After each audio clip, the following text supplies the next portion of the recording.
Remix.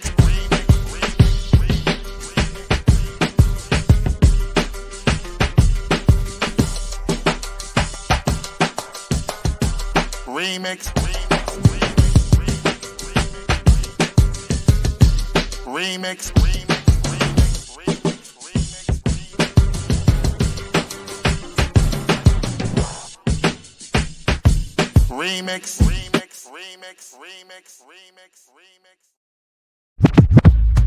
Oh,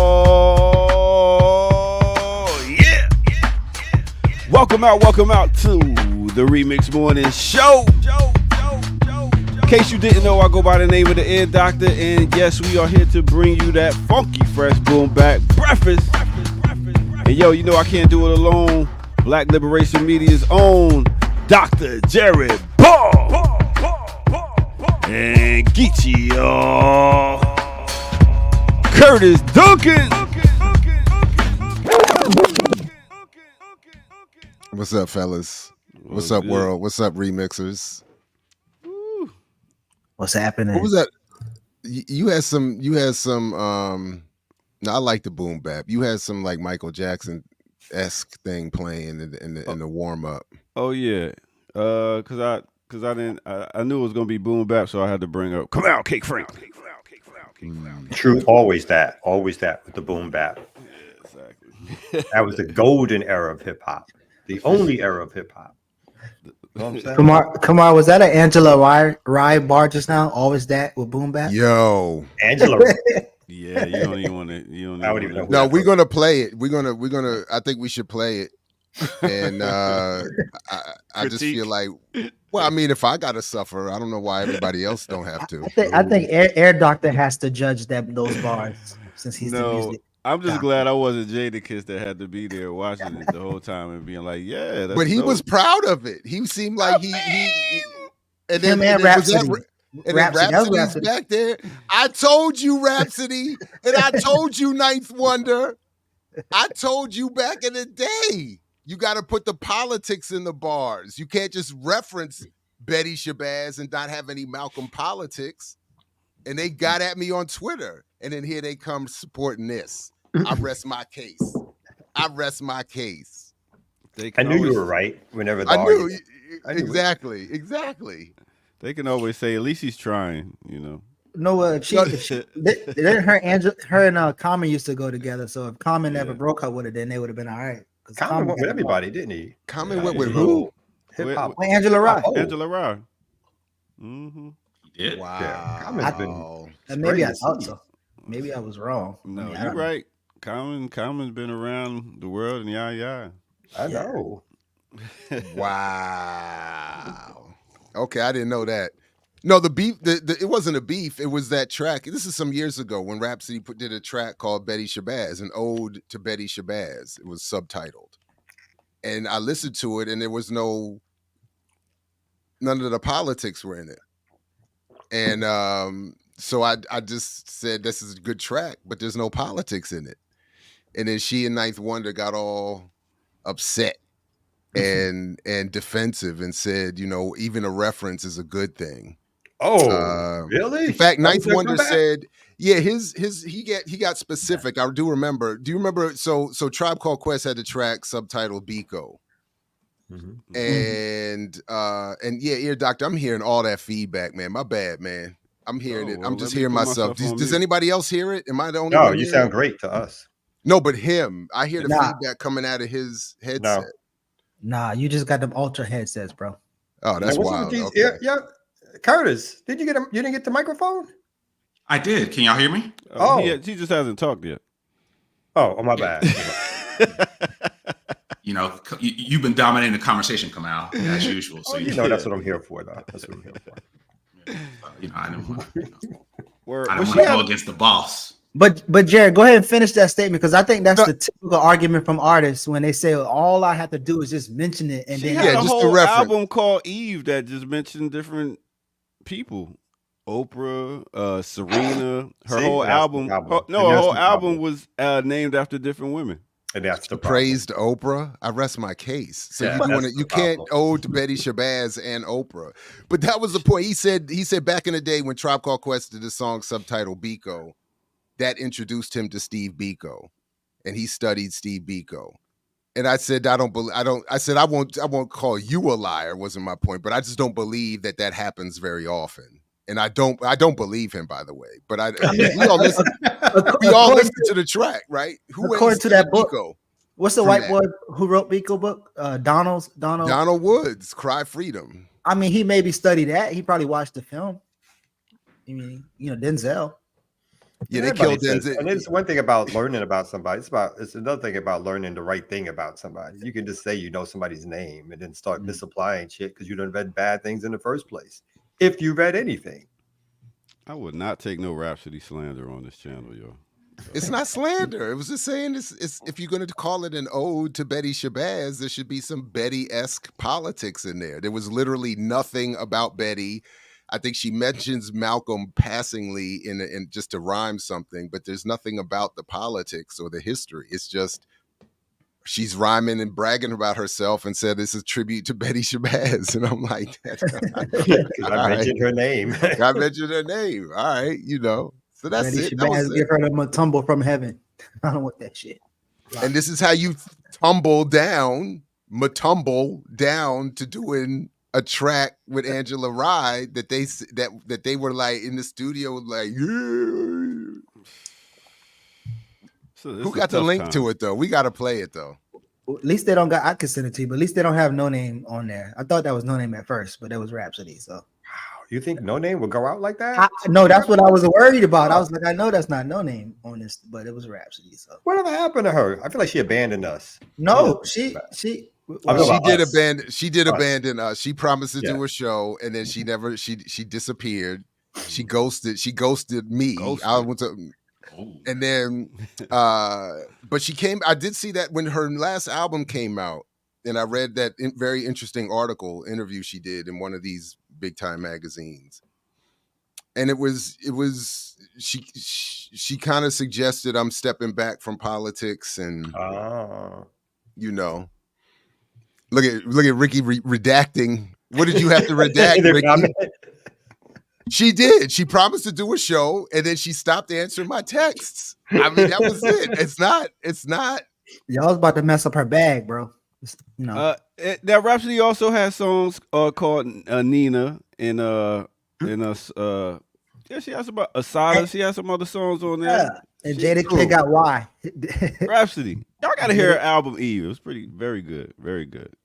Is she rhyming about Asada, or she just put Asada on the title of a track next to Oprah? She got a song called Afeni. She got songs representing. So then maybe you might go look them up afterwards. After you be like, who was this person? So again, that's the myth, right? Because because people do say that. They say if the artist just mentioned the name, people are gonna go look it up. This go back to the whole Malcolm X movie. Some people got enlightened to go look and learn about Malcolm X because of the movie. No, some people. How are you in everybody's house where you know where they didn't start learning about Malcolm X due to that movie coming out? Hiram claims that he got political, or he found. I think that's what he said. I mean, that's why his politics is so bad. Damn. And that's what the basis of his learning about Malcolm and shit. So I told Hiram. He told me that he would step across the line. Across the line, son. Get you a line stepper, man. Damn. But I told Hiram that I said that wasn't the movie. That was you. You were already predisposed to that. And that's fine. He could be the exception to the rule. There's just I don't believe that there was some mass exodus into the stuff. Be different. What about even with the African patches, the Malcolm X patches back in the day? People started being like, okay, well, that's marketing. Sales and marketing. It worked. Some people started learning. No, that's what the movie was there to negate. See, that's the whole point. That was the history.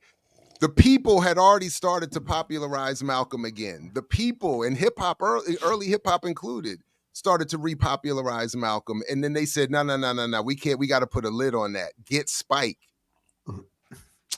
That's what they did. I'm trying to tell you. No, when I get the audio, Curtis, wait a minute, Curtis. What go you ahead, think Curtis. about Go this? ahead. that's Go a ahead, good Curtis. argument. So can everyone hear me good? Because I'm okay. All right, cool. So I remember seeing Malcolm X, because I was young and I grew up in a free zone, white suburb outside of Philly, and I remember coming out the movie like, why did Malcolm hate white people? So I mean, and then when I was 17, I read the autobiography of Malcolm X, and that kind of set me on my path to where I am today. I remember I was like the only person in my high school reading that, and I had moved to Atlanta by then, and there, folks, I was like 17, and folks were like, "Man, what you reading?" I'm like, "I'm reading autobiography of Malcolm X." Like, okay, all right. I was like weird for reading that shit when I was in high school, and I mean that's what really politicized me, not the movie. Okay. Now I gotta give him a new computer. Oh my goodness. So you gotta buy him some internet now. All right, we go. Wait, is Jared froze too? No, Jared's just there. I'm just looking at the big screen. Yeah, but I think it's a good argument to say that by the time the people start talking about something, the state or the entertainment industry has to come and reimagine how people consider that person. That's a better argument than saying that these movies are radicalizing people. That's like saying like the U.S. will help radicalize the population against itself. And that's not gonna happen at all. It's certain people I would say I wouldn't learn about unless I didn't see the movie. Because some people don't read books. Some people don't know nothing about history. About them, though. So you're not learning about those people in the movie. You're not. I've learned about some certain people after I've seen things. I'm just saying. Maybe their name. I'm saying that's the thing. The version you get of them. There are a few people who dig deep because they've seen something. Of course, there's always but I don't think that like, I agree that I don't think that's the reason. One, they do these films, and two, it is to reposition these people in ways that make them either softer, convoluted. And when they do complicated, that means trying to bring out what they consider to be sort of negative characteristics. So there are these movies do play, and misrepresentation of politics, most importantly. So, I think there's, some people do get something out of them, of course, but usually they go like, those are the same people that you wind up debating years later about what was Malcolm's legacy. Because was on the Spike Lee movie, and so you remember when Obama, You remember Fred Hampton Jr. said that he had to punch through a wall because Shaka King kept changing some things that they wanted to represent in Judas and the Black Messiah, and even Shaka King said that a lot of the stuff they had to leave out because they had to dramatize the film to make it more palatable for the audience. So the audience going to remember some of the fly shit and the guns and all the other stuff as opposed to the politics. I am on record, off the record, with people who were associated at an early stage with that film, where I told them, don't support the film because you're going to be mad at the association after the fact. And the complaining about the film after you co-sign the film is not going to work. It would be better to be standing away from it from jump so that you could have more of so your criticism would have more value. But don't nobody care about what wait a minute now. If it wasn't for the Fred Hampton film, we would not have gotten the Fred Hampton leftists. So no. Lord have mercy. No, there it is. Now I'm gonna have to suffer through another 3-hour live stream where Jared's a whole bunch of F words and mother effers and whole bunch of. I didn't even do nothing. My bad. You know what this sounds like? People that read the book and then go see the movie and they mad because they left out this, they left out this, they left out this. You can't fit it all in a movie. No, definitely, you're definitely right. That's part of it. You make it all the introduction. That's what I'm saying. So it's an introduction for some people. Bro, to be like, okay, well, let me go read the book now. That's all the arguments that people make when they say I couldn't fit it all. Well, you can fit you're creative. You can create around those particular politics to tell a story. So for instance, The Spook That Sat Behind the Door, was that a long ass movie or a short movie? Could they fit the politics in the movie? What movie? The spook that's happening. You never saw the Spook, I'm Pete? trying. Yeah, I've seen it. I'm trying to Yeah. remember the movie as in Yeah. bit by bit. I mean, I didn't read the book, so I don't know. I don't know, man. I don't think nobody. I mean, for most of us, none of us read the book first on that one. We were all, yeah. I think the movie was the first. Oh, definitely not first. Yeah, I'm trying. Yeah. So it's an introduction to let me read the book now, huh? But I got somebody in the chat said it was like an exception, and that was probably an exception, relatively speaking. That was like a good revolution. In fact, they tried to ban it because it was. Remember, he filmed it illegally. He didn't have any permits. They guerrilla shot it in Chicago. He didn't have. I mean, it wasn't like it didn't have promotional budgets and opened in 3,000 theaters and all that kind of stuff. It didn't do any of that. That Tell him, man. Yeah, I Doctor speak for the speaks for the everyday every man. man. Yeah, that's it. All right. You want to be with Mr. Server? But I think that's Big shout out. Big shout out. He's serving the world. That's what we do. I got Angela Rye bars in the chat, by the way. So when y'all Oh, ready, let's hear her bars speak. these. hot Oh fire. man. Angela, this is They're gonna hurt me this morning. the Spike Lee of rap. Stop. Kiss, I know you do this for a living, so be gracious, but I know you're gonna be honest. Nah, I got you. I Okay. understand. Talk to her like you on CNN and give that motherfucker business. Wow. I'm good at bringing truth. It ain't no different now. Black women magic over 40,000. Double down. We want that Prezi spot in equity. Ceasefire expeditiously. Native Land, that's the podcast where I get on mics and I pop at. Love blackness community. They fear that when it's you and me. Opportunity, they don't want that. DEI, they don't want that. But one thing about black people power, like hey Lamar, we come right back, make history. I'ma talk my talk till they sick of me. Okay. UNITY, you know me, my name A-Rye. You know me and how I ride. I get down for all of my black beauty, black pride. Everything we do abide. In a cipher going live, like an ocean ID died. We want systemic change. We don't want no cap. Unless it come with shimmies and a cane, that's a fact. So we stepping in the booth and making history. Tell that couch Kamala Harris for this democracy. Go vote.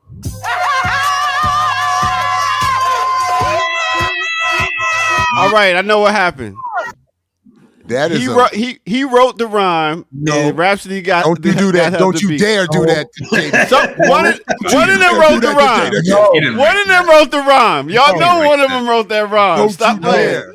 That's You why didn't write Jada was like, oh, when she said pop, he was like pop. He's like, that's how you flow it. So either they helped her write the rhyme, the flow, or something. And you know why she's doing all this? She's doing all this because of the backlash she got a couple of weeks ago. Yeah. That's the only reason she's out now. She said black 400 times. She got eaten by a white lady. So She's firing it up all of a sudden. She dropped ceasefire. I heard that. Drops it. She's all about the black change and all that kind of stuff. That's because she got slammed over the head, and now And she's trying to reestablish some black credentials. Is she dating a Kappa? Is that I'm assuming the reference was to the Kappas? Shimmies What, and was the she saying no cane? cap? No cap unless they got shimmies and a cane. Wasn't that? So That old, wasn't Pete. You're Kappas. so old. No, you're old. No Oh, cap. my bad. Oh I mean, yeah. No, I know. that was a Kappa reference. Hold That was on. a Kappa It reference. is not Hold a on. Kappa reference. Come out, catch up. She She said said, no we lie. don't- she said, It was don't a Kappa we want no reference. cap unless it comes with shimmies and a cane. Shimmies in the cane. Come on, you're the old one, correct? You I am keep the old up. one. I'm the old one. My What bad. is this? My bad. HBCUs, My That was baby. clever. My bad. You know, I'm but back off. I'm back off. Kamal don't like Greeks, so Kamal thinks Greeks are weak. You know what I mean? So I don't like Wait a that. minute, And then- Curtis, you a Greek? A black Greek? nah. Okay. I didn't play. He's like, nah, a lot of my nah, family nah. were Omegas. Nah, I wasn't. I wasn't finna get my ass whooped to be a part of the organization. That was For like, real. man, this is slavery. I'm good on that. Oh, the violence Damn. in the The chat. hate. Kappas Oh, are lame. Lord Bunch have of mercy. dirty boys. Oh my god. Hey, Mark Lamont Hill better not see that. He gonna come Oh. on our platform again. And Wait a minute. That's not the one that was dating Kaepernick, though, right? I honestly don't know. Angela Rye. No, I mean, Angela Rye no. wasn't dating Kaepernick. No, she No. wasn't dating Kaepernick. Wasn't he No, dating some other light-skinned radio disc jockey? No, no. Don't do that. Don't do that. Don't do that. That's not good. Kaepernick's lady is Egyptian, All or right. as Well- Umar says, a snow bunny. Without being a Kappa or capping, Air Doctor, rate the bars. Let's go. Oh, the bars. I mean, 1 to 10, I give her a 4.5. What about on flow? Huh? What about Tempo. Flow was Hate terrible. it. Flow was terrible. Flow was terrible. I mean, you could tell she's a rookie. Yeah. So Wait, who's Kaepernick dating? Dating an Egyptian woman. But she was a radio disc jockey too. She was an actress, I think, something like that. I don't know if she was a radio person, but Yeah, she was. She was on radio in L.A. Okay, Yeah. It's the same. It's the same person. Especially that's not Angela Rye, bro. No, that's not Don't do Angela. that. It's almost they look almost like We like about to get in twins. trouble already. They look like twins. B. Nissa. Everybody's saying Nisa. Or Yeah, Nessa. an Egyptian and a Come black woman. They just about the same person. Know your rights, bro. Chill out. they about the same person. You stupid. So I said this is why hip hop is dead because true. Oh my god. All right. Well, should we I guess we go slap ahead the and- map we on go- Fridays or what happens? Well, yeah. Well, Can we get a break? yeah, we're gonna do a break. I'll be here till Come 9. out like I'm tired. I put in 10 straight minutes of work. Get your weight up, Kamal. Right? This guy. Bathroom breaks in this bitch. What's going You know on? what I'm saying? man. Get you some coffee. You'll be all You know what right. I'm saying? That's Oh, part of the man. problem. That's why we need a break. That's why we need to break. Word. All right. Yeah, I'm- Don't do one of these 20-second quick joints either, man. Yeah, You know my what I'm man. saying? Yeah, Put this was some- a put good some He's effort gonna into do a it, full man. set. niggas I'm ain't over just here. Ain't started, nobody man. die for you to do You know a what I'm saying? retrospective on. You got us Gosh. running back with the toilet paper stuck to our shoe and all types. You know what I'm saying? All right, let's see what we can do Get here. a retrospective going. I'm sure somebody Alright, famous yeah, and black yeah, done yeah. died. Oh, damn. With that said, y'all need a mental health break right here on the Remix Morning Show. Okay.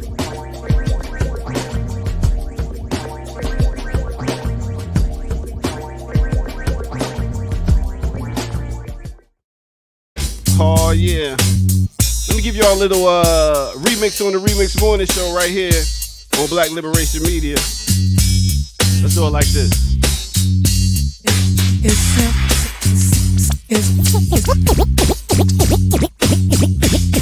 It's simple. I love it. Having you near me, having you here. Our conversations, outrageous. You smile, and I smile when I say, ooh, this is getting personal, personal, personal. Let's stay for a while and play. Girl, let's make this a moment. Oh, giving you the best of me. Amazing, amazing, amazing. Oh, having you close to me. Amazing, outrageous. All right. Let me take you to a time and place. Let me take you back to 1991 off that Deep Cover album. Name of the song is 187. Talking about Snoop D-O-double-G. We got that mixed with a little bit of 2011. We talking about Anthony Hamilton off that album Back to Love. The name of that song is Best of Me. Yeah, and that's what it is. Hit that like button, subscribe if you're new to the channel. And also go to patreon.com, become a member over there, get footage that's rare. And at the bottom of the screen, you can see, oh, you can't see, but now you can. Go to our website, blkliberationmedia.org. Donate over there, because we are demonetized, and that would definitely take care of making sure that Curtis has a microphone. All right, now let's get back to it right here on the Remix Morning Show. So Lizzie and Flizzy with D-O-double-Dizzy, the fly human being, saying no, I'm not European, being all I can. When I put the motherfucking mic in my hand, I got the mic, ear doctor. I know, I'm just fucking. Hey, thanks for redeeming the Carolinas, man, because Rhapsody messed it up for us, and you had to bring Anthony Hamilton back, though. You are bugging with Rhapsody messing it up for us, man. Y'all I'm talking really... about for that clip. That clip, she messed it up for the Carolinas. Okay. Charlamagne messed it up for the Carolinas a couple months ago when with the Jill Stein. So Anthony brought us back. Big up to the Hamiltons and Anthony Hamilton. Yeah, and, that track right there, deep cover track. It's good. Oof, hard body. All right, so I'll let y'all go ahead and get to it. And like I said, I'll be out here at 9, so close the shop up and all that. Oh wow. Just bounce. Just bounce. Well, can you slap the map though?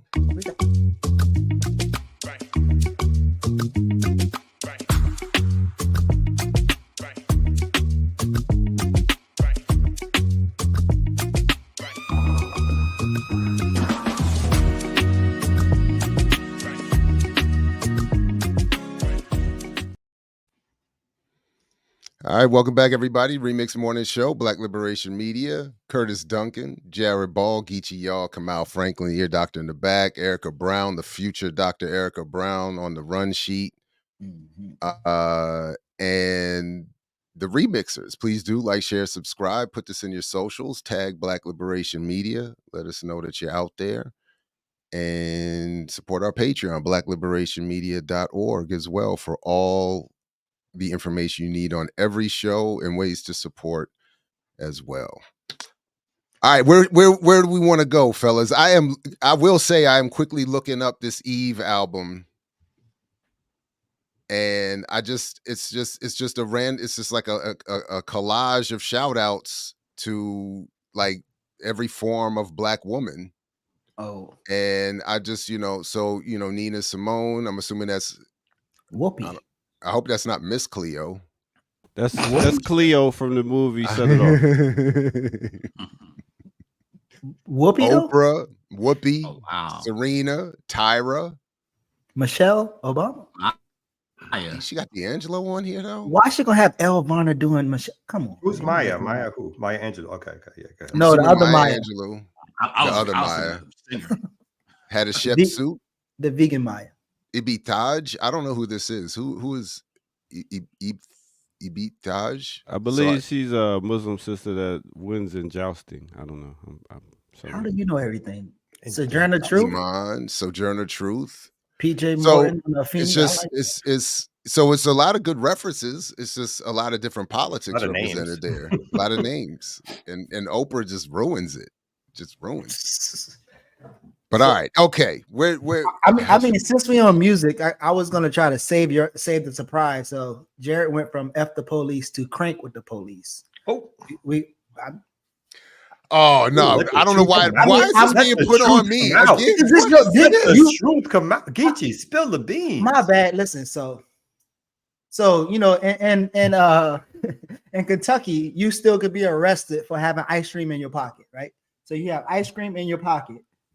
That's how they used to steal horses back in the day. So right now, as a Black man, if you go to Kentucky, you have ice cream in your pocket, you can go to jail. But Jared is in the pocket with DC police. Wow. Whoa. Wow. Listen, let's pull it up. Wow. Pull a link up, Jared. Don't wow me. Oh, now you want me to put a link up on that? You don't have to put a link up on that. I don't You even know. disparage me and want me to pull You a- saying I'm in the pocket with the police and I gotta push play on top of it? Which one is play. it? Which one is it? Instagram? Which one is it? He don't live in DC though. So how? I mean, I'm not even when- in when he be DC. in the pocket of That's Maryland. nah, man. Listen, pull the link up, Jared. Stop playing. man. I'm saying which link is it though? Erica got it in the run sheet. The thoughts on MPD Go Band. Oh man. Pull it up, man. Oof. Oh I man. mean, Yeah, I saw this. This is the worst kind of. Wait, True all of color. these links in here are the same. You're sending all the same. You sent Angela Rye twice. No, man. Not- he said talking not the about on private run chat. sheet. Not in the private Yeah, I'll chat. pull right? it up. I got you, man. Yeah, I don't understand. Again, you have all the access. You have we all the all access got. and you don't pull it out? Pull it up. I'm saying he always just wants somebody Pause. else to push the button. Oh my god. Oh no! Come on now. We ain't doing that. we hold on. We've evolved. Phrasing. Ear Doctor dragging us backwards. All right, I got it. Go ahead, I got man. it. I got it. I could've I pulled it saw up. this. This is the worst kind of. Hell no! Oh no! And it's trifling because my head starts nodding by accident.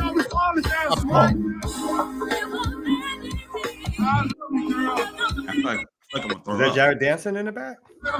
Now that's messed up. I said I'm sorry, girl, but what's the vacancy? Y'all said anybody can do this go-go stuff. Hell no. No. It's a whole cop band. I didn't even notice the ones Yeah. in the back. Yeah, it's propaganda. It's Oh, And Jerry, don't act like you don't like the way he hit the drums either. Nah, he's doing dude, that's horrible. the problem. The pocket, I don't mind the pocket. The groove is all right. That's what I'm saying makes it worse. oh my God. Are they in Southeast? I Southeast don't know. DC? I think he's I don't even know he's where that citywide. Because so the dude who's I guess he's known for a whole bunch of things, like including he be the Santa Claus. When the kids need the Santa Claus.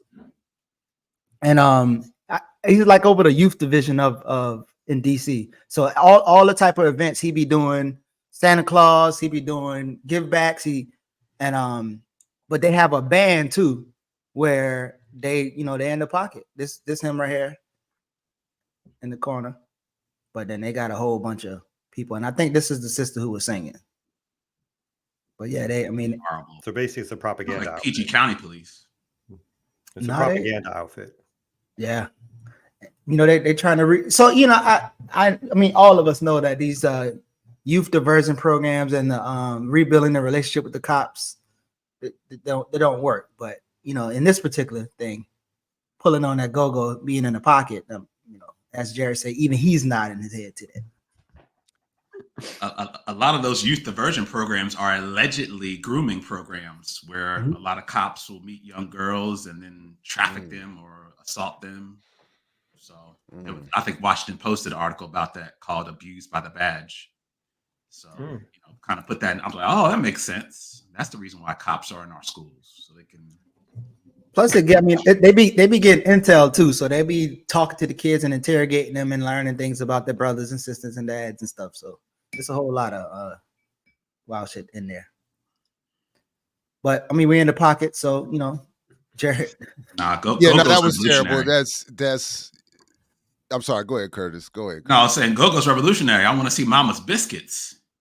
I'm trying to tell you, we would have never participated in such. This is just, there were a couple articles in June of this year from the Washington Post that were talking about what Curtis was referencing. That's the abuse. One of them there. The cops.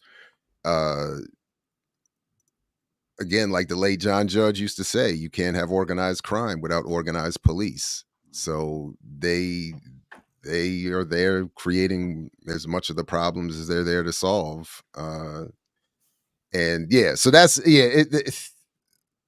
oh man, that's just so abusive. It's just there. I mean, it's just propaganda. And I don't know what the crowd looked like, so I can't even suggest if it was well done propaganda. But it's this thing. It's all that humanizing stuff. It's like, oh, look, we're like part of the community and shit. Who again, at a moment's notice, will be called out to arrest you, kill at your the fam, go-go, or at the club, or at the club. Yeah. So yeah. I got somebody also talked about the Obama thing. Y'all heard about Obama? So new Obama hate? No, please, I'm here for it though. Obama's tripping again. Obama's talking about black men again. Oh, stop playing. Yeah. So let me see. Did I miss that? I hate when I miss Obama's. Apparently, it just happened. He went to stump for Harris, and I think maybe on a couple of occasions, but apparently at her campaign headquarters, he did a little speech. And although I haven't heard it yet, the part of the intro to this was. They said he might have gotten a little too personal because he basically said that Kamala was underperforming him with black voters, but then he took a dig at black men. So let me see if this gets there. Makes me think that, well, you just aren't feeling the idea of having a woman as president. Oh my God. You come up with other alternatives and other reasons for that. So now you're thinking about sitting out or even supporting somebody who has a history of denigrating you? Because you think that's a sign of strength, because that's what being a man is, putting women down. What the fuck is he talking about? That's not acceptable. Keep making CNN it up political as he goes. commentator Errol Lewis is in our fifth. So You couldn't even see the audience. Like, was there men in the audience? I mean, I couldn't. Yeah, there was men in the audience. I mean, They were saw sitting it. down. Oh. And I think he was in Pittsburgh. Mhm. But I mean, it just kind of goes back. I remember in 2008. When he, right after all the Farrakhan controversy was going on, he had to come up there and say, "Yeah, black men are bad fathers," as a way of kind of showing the white folks, he's not going to be, he's not, he's for them, not for us, not for black folks. It's just, it's a really white supremacist narrative that all these black men, are going to be supporting Trump. I think in the 2020 election, like 86% of black men, even with Biden's all problematic record, supported Biden. I think 94% of black women supported Biden. So usually when it comes to the black community, it's always, it's pretty, at least when it comes to voting, it's pretty much the same. It's not that big of a gap. But he just had to go with the, typical anti-black narrative of all these black men supporting Trump and this, that. Kamal, I didn't understand the he said you don't want to vote for her because she denigrated you. Like, what? No, he was saying, how would you want to vote for Trump when he's denigrated you?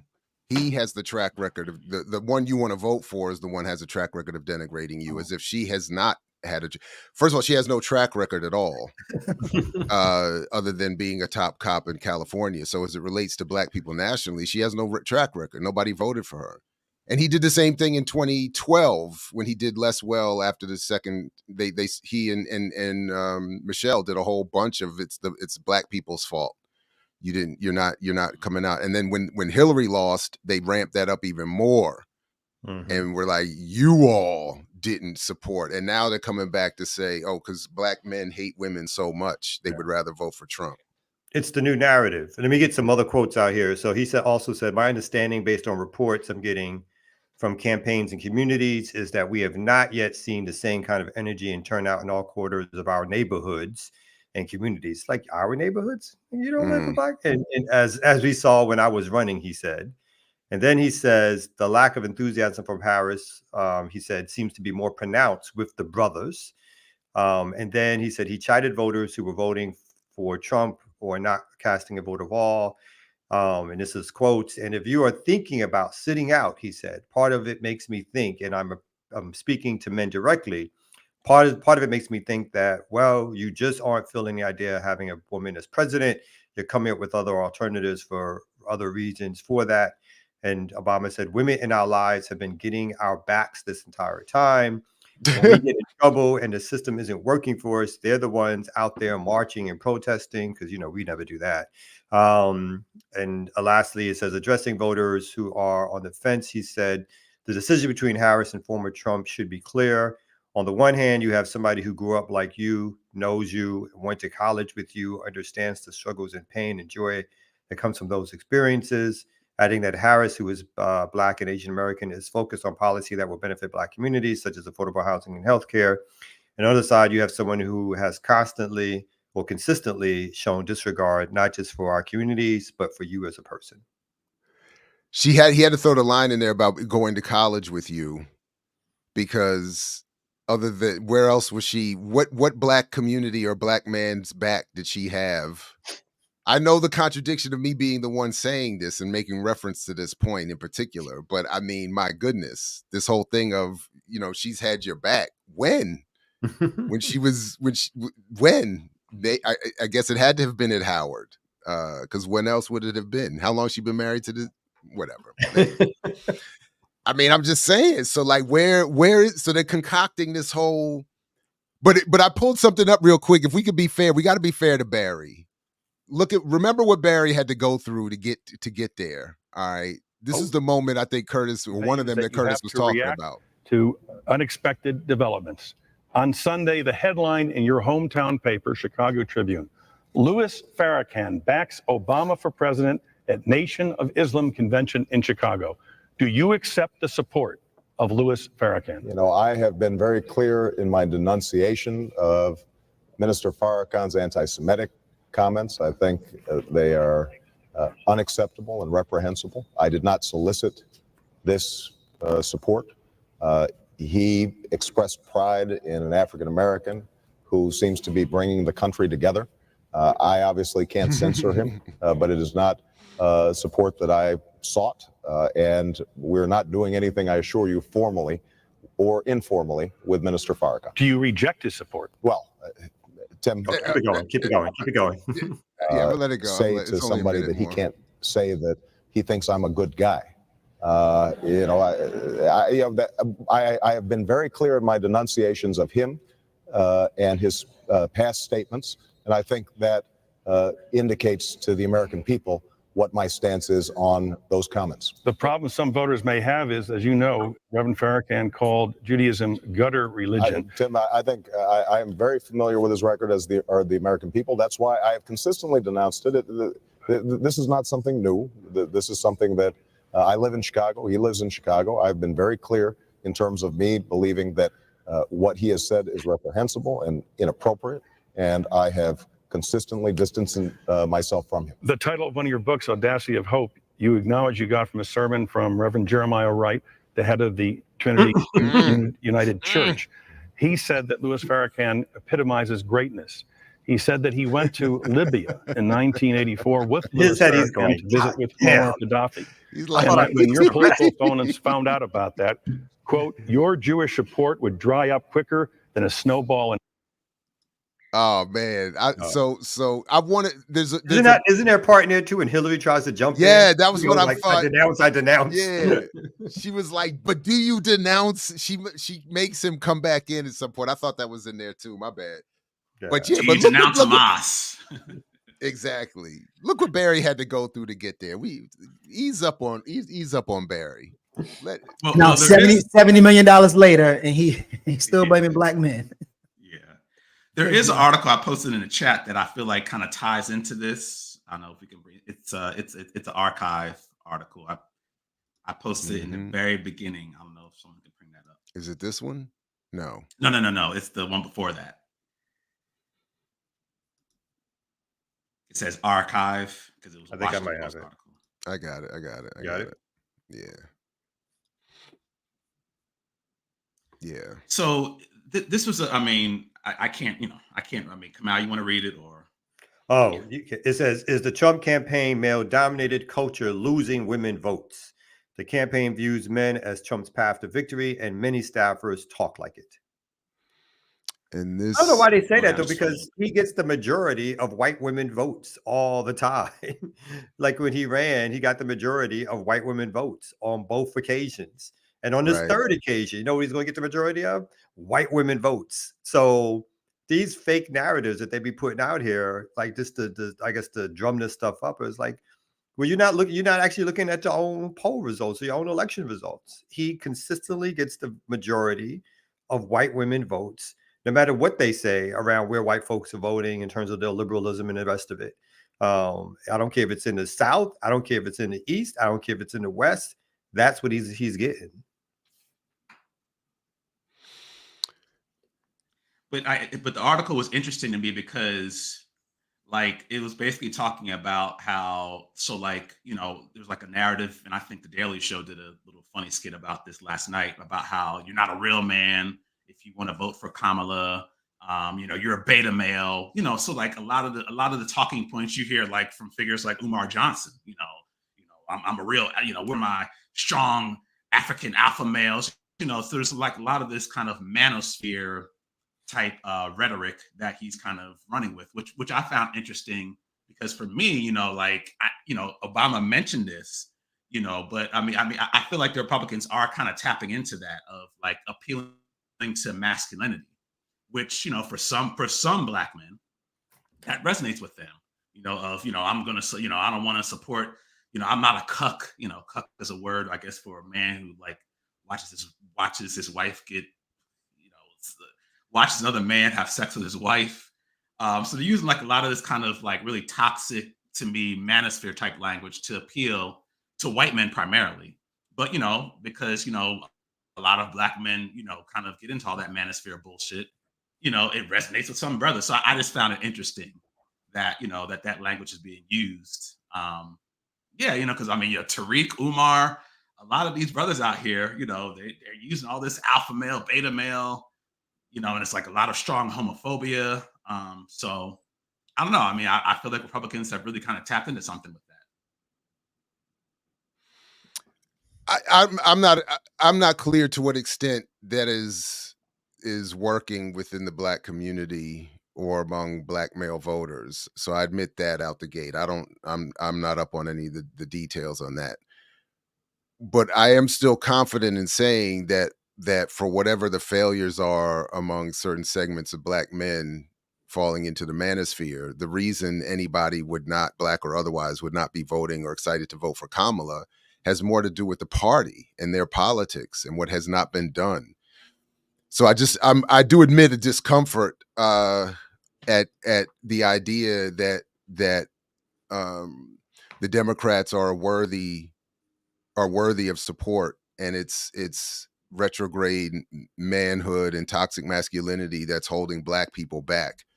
Because as I was aware, to Kamal's point, again, I don't know to what extent this is working in the black community, but white women had no problem, apparently, with Trump's rhetoric. So yeah, I would just hate to see, because I'm gonna have to look some of this up. What's the data on the extent to which black men are Well, I'll say too, like this, I think, but yeah, I did watch.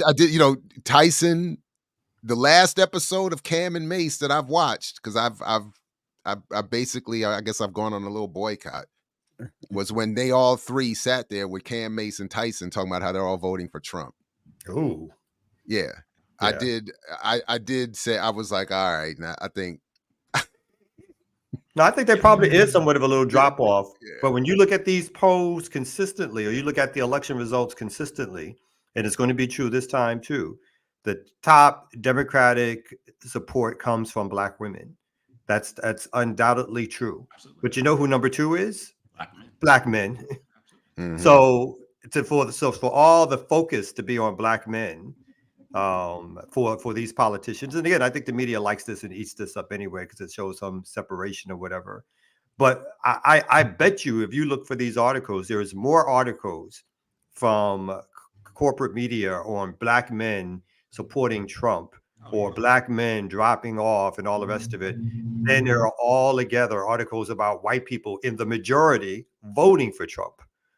Like, I don't see those same headlines that bring out the clear facts that Trump's white supremacist position appeals most to white voters who have then gone on and voted for Trump over and over again.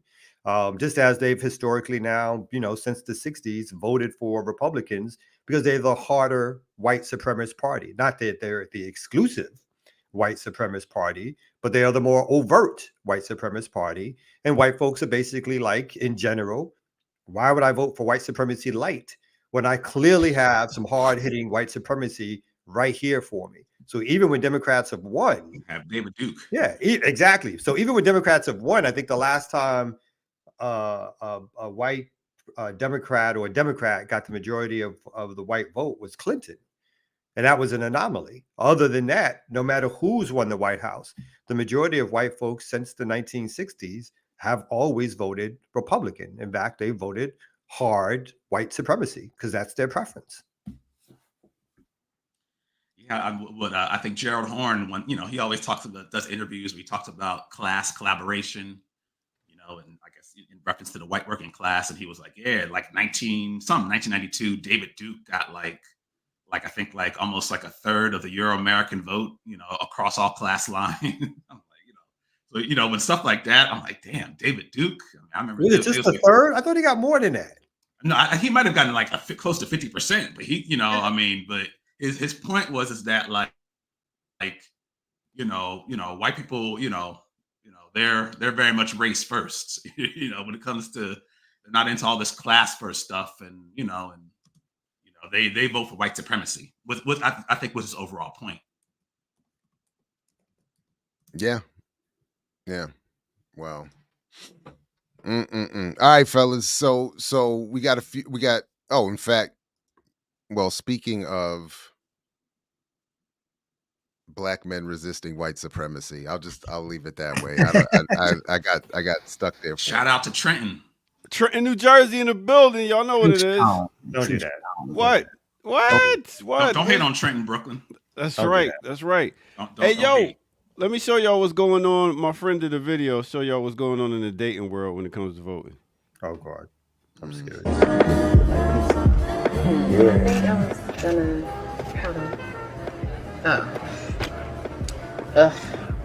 What's up? I just got an election text.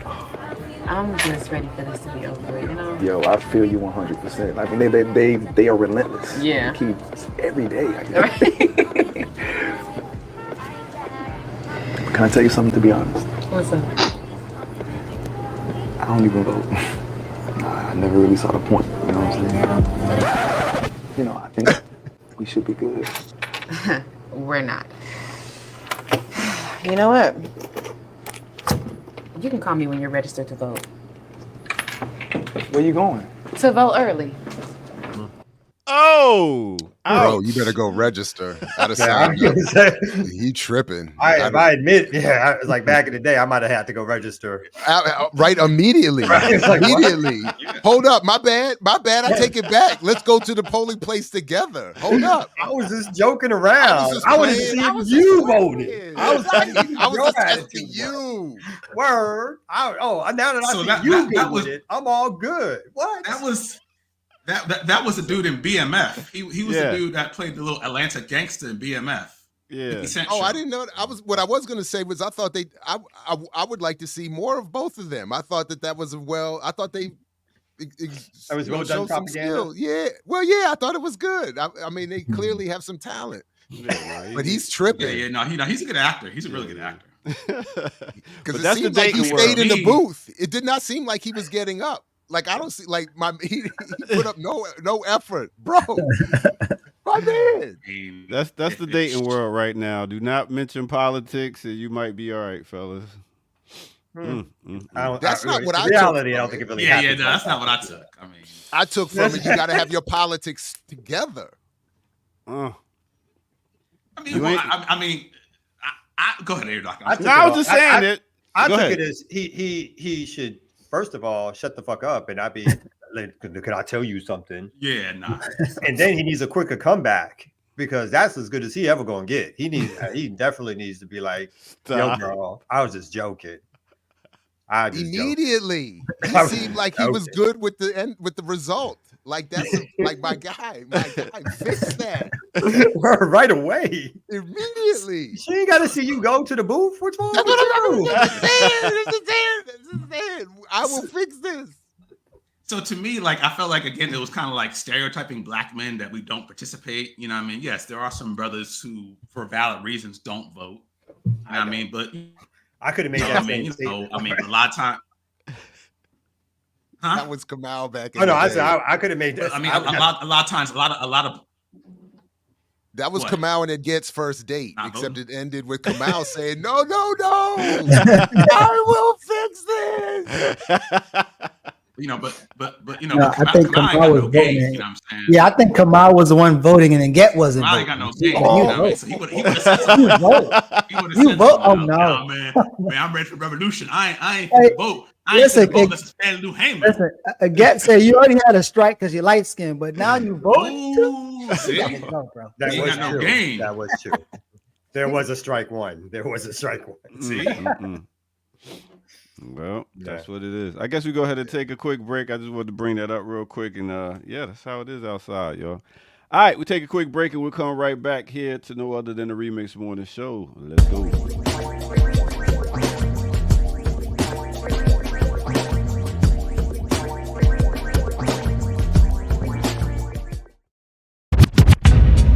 All right, remix on the remix. Y'all know what time it is. Let's get to it.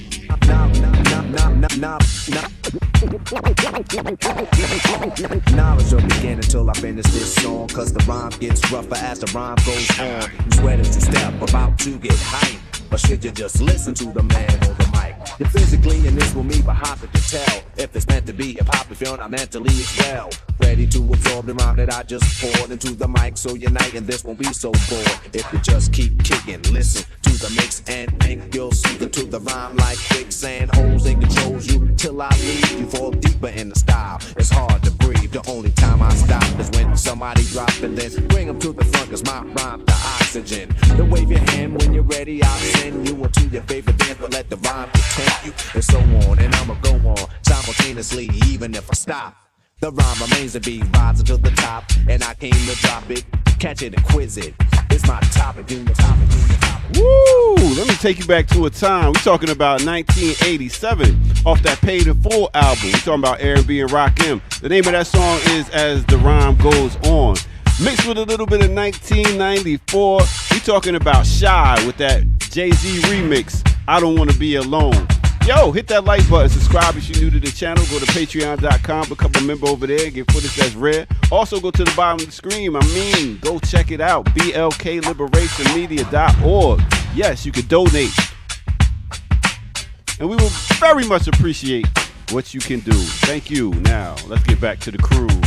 All right. Like you know, think I didn't see the lane sneaking in the back door. Oh. Why did I still got that up? There we go. Yeah. And that's that Steve Miller Band sample, right? That's them, right? Time keeps on slipping. Yeah, yep. That joint was hard too, man. Back to the future. That joint, yeah.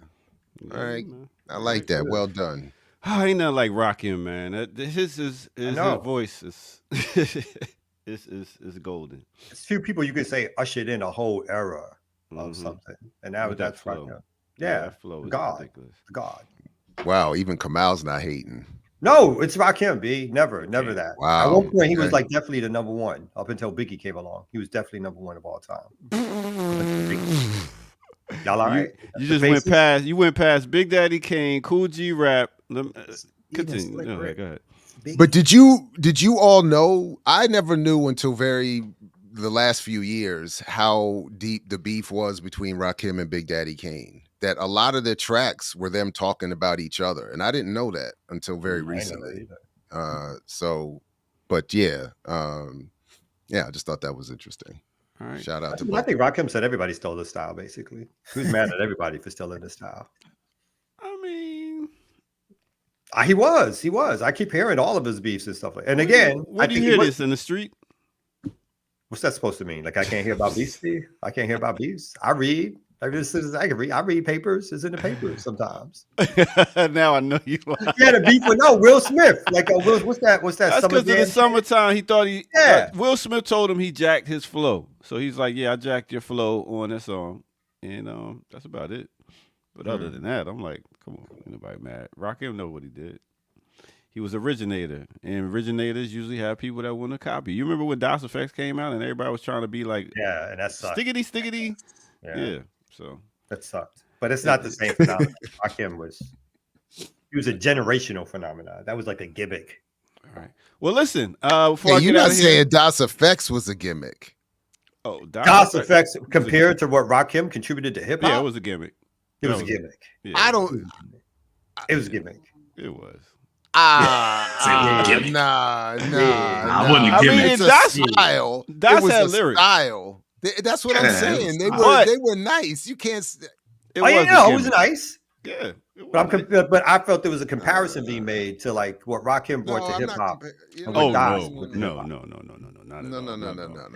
All right. Before I get out of here, that style like lasted 2 years, and then nobody kept doing it. But nobody but them should have been doing it. I just wanted them to have their little bit of respect. That's all. Even fucking Ice Cube tried to do it or some shit, didn't he? He brought him on the track. Yeah. And it sounded terrible. That was like respect. What? That was the shit. I was not one of the best tracks. Riggedy check yourself before you riggedy wreck yourself. That was. It wasn't stellar. It wasn't stellar. It wasn't. Yeah. Oh yeah, the hip hop. That's what I knew. That's what I knew. He aficionado was on over his here. way out. That's when he was on his way out. I still Anyway. think it's funny. My kids had to ask me that if Ice Cube was a rapper. They were like, they didn't know that. When I started playing some of his music one day, they were like, that's the dude from the movies. I was like, I tried to tell you. He was once an important MC.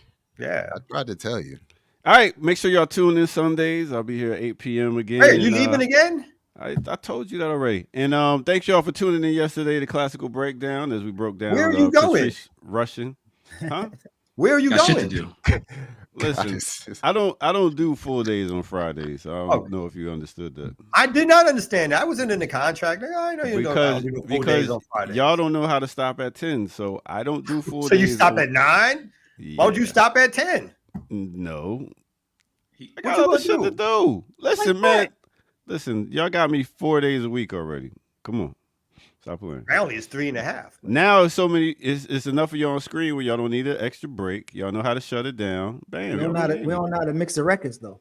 Yeah, know what I'm well. Let me get some Come out, come out and do it. Jared mixes what he likes, so he. I'm gonna get some AI DJ up in here just to set it off. You know what I'm saying? Anyway, have a great show, y'all, and make sure y'all hit that like button and all the different buttons. Peace. Thanks, here, doctor. I wanted to bring up Just real running quick. amok. Yeah. To back up what Curtis was saying in the amount of like, so y'all remember David Duke back in the day, overt again, Klansman, Literal Klansman. So they talked about the other guy's victory over Duke, but it says Duke, who received almost unanimous support from black voters, who had. Black? No, this is Edwards, his opponent. Oh, okay. Yeah, sorry about it. His opponent received only almost unanimous support from black voters, who turned out and 80% of black registered voters voted in that election. But then it goes on to say Duke received, and I don't know why they only break it up into income levels, but all of it is majority for Duke.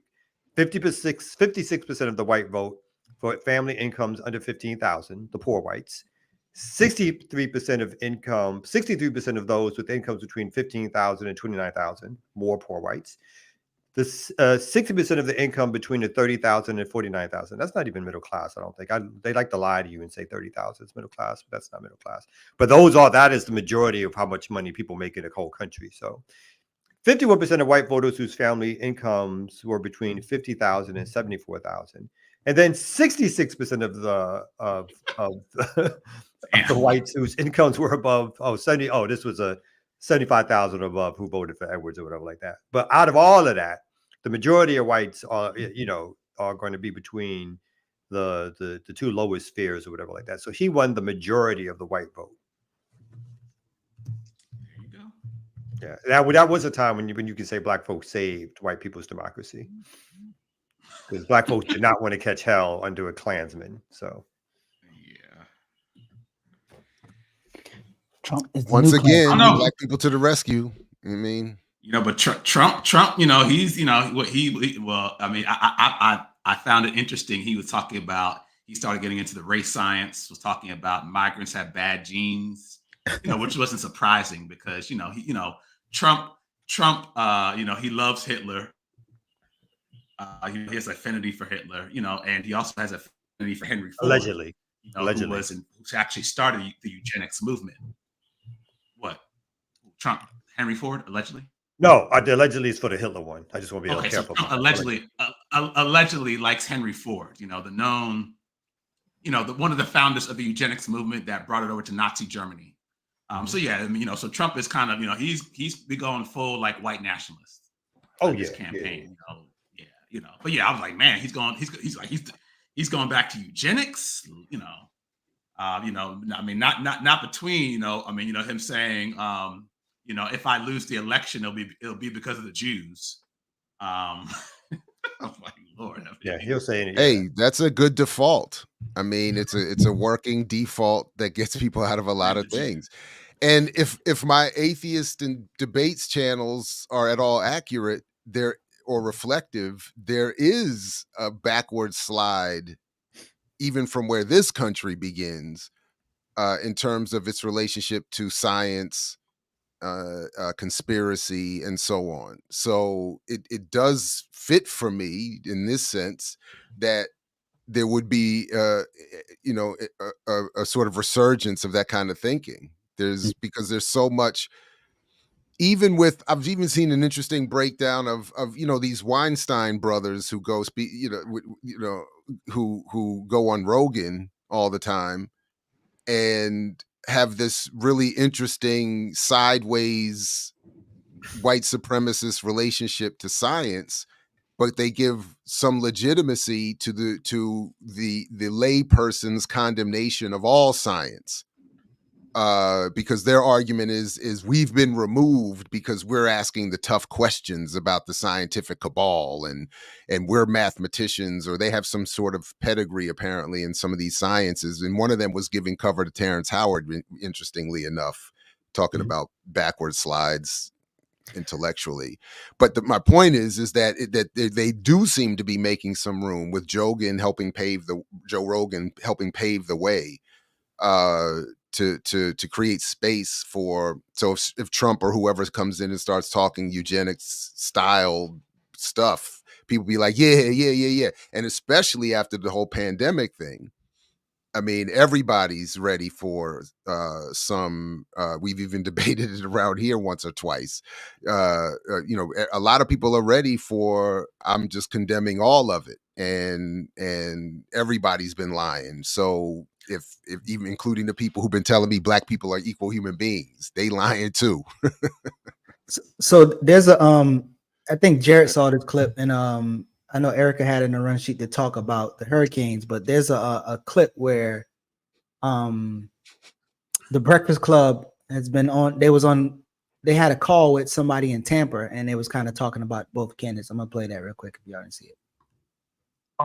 Tampa, man. Tone from Tampa. What's up, brother? How was everything out there? It's a little light rain right now, heavy wind, but I'm gonna just keep it a buck, man. This ain't where it's at, man. Yeah, I'm gonna say y'all right in the middle of it. The eyes hitting Tampa from what the map shows right now. Man, bro, my heart, bro. I'm scared, man. And then we still recovering from Helene, and it's like, bro, I want to get this off my chest, bro. This government is playing in our faces, man. It don't matter if it's Republican or Democrat. They playing in our faces, bro. You get Ukraine come over here, they get what they want. You get immigrants come over here, they get what they want. And you got people being denied these FEMA applications that you talking about the other day, Charlamagne. Mm-hmm. People being denied, bro. But you getting these migrants coming over here, $10,000 food stamps, bro. Fucking goddamn $5,000 cash stipends, man. Mm-hmm. This shit hurting, bro. We finna get ready to damn near die, bro. A lot of people couldn't afford to evacuate. And this government playing in our fucking face, man. Damn. I feel for you, I totally understand, my brother. Absolutely. It don't matter what they is, Democrat, Republican, they all treason, man. They all about money, bro. None of these people care about American people, bro. This shit hurt, bro. This shit hurt, bro. People wake up every day just want to live their life, bro. And you got these fucking greedy snakes, man. You got these fucking greedy snakes call themselves government service people, bro. And they don't give a damn, bro. They don't give a damn about the migrants coming over here. They using them too, man. This shit ain't right, man. You're absolutely right, my Damn, brother. I can't wait to so much, man. To hear what he said you can't wait till God come back. He's absolutely 100% right. Because at some point, I don't know who else can help a lot of people other than the Most High. Well, we're praying for you, brother. Thank y'all, man. Try to stay as safe as possible, yeah, brother. man. And if you're in Tampa, man, listen, y'all, Town and Country, West Tampa, Apollo Beach, Gibson, Davis Island, St. Pete, Clearwater, man, y'all get out the way, man. Get out the way. Go north, man. I don't care if you got to go to a high school, elementary, whatever, man. Get out the way, please. All right. Y'all be blessed, man. Yeah, do what you can to stay safe, brother. And you know, when it's all said and done, we're going to see what we can do to help relief down there, man. Absolutely. First, You don't edit nothing, Eddie. gotta get it, the I curses. want everybody. We I mean, gotta of clean course, the you got to curses. bleep the curse words, but I want people to hear exactly how people on the ground feel. Yeah, that got me almost crying. That's everyday working class That's how he people on the feels. ground. You can't lie to them. But that's how he feels. And that's what people have been saying for the longest. It Like just they sounds feel like he's away. preparing to possibly not make it. That man don't want to hear about no statistics. He don't want to hear about no data. He don't want to hear about none of that. He is on the ground, 10 toes down, real life experience. That's what politicians don't want you to see. Those are the people politicians not talking to. Those are the people that they need to talk to. And you see how he feels. He feels like, look, I live here. I work here. I pay my taxes here, and there is no help. He don't care about no Democrat. He don't care about no Republican. He don't care about no Trump. He don't care about no Vice President Kamala Harris. All he care about is surviving. Him and his family. Who's going to help him survive? That's right. And as of now, nobody has. Or vote for Kamala.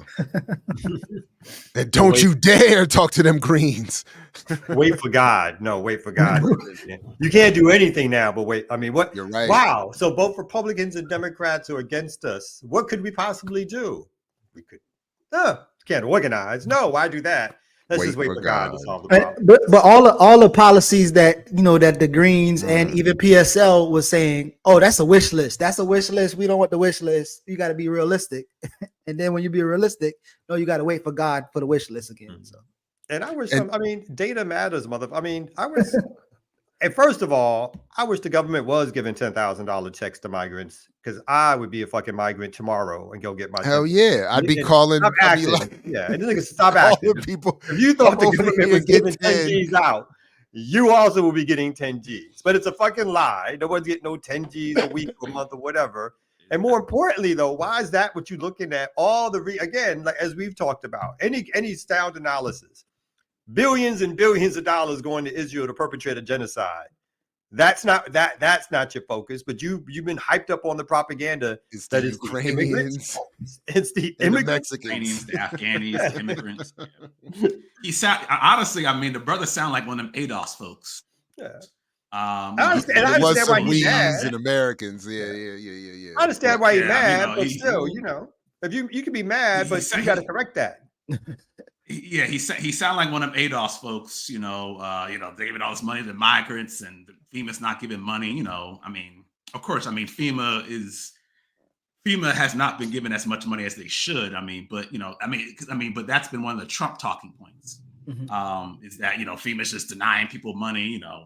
I applied for FEMA because I got hit by the hurricane. I was denied because Fulton County wasn't declared as a disaster area. He sounded like one of ADOS folks, who just, maybe brings up some legitimate issues of the government not taking care of people, but then immediately turns it into like some type of like black replacement theory or white replacement theory and just a whole bunch of nonsense. Now that Fulton County Wi-Fi is a disaster area, though. That's the problem.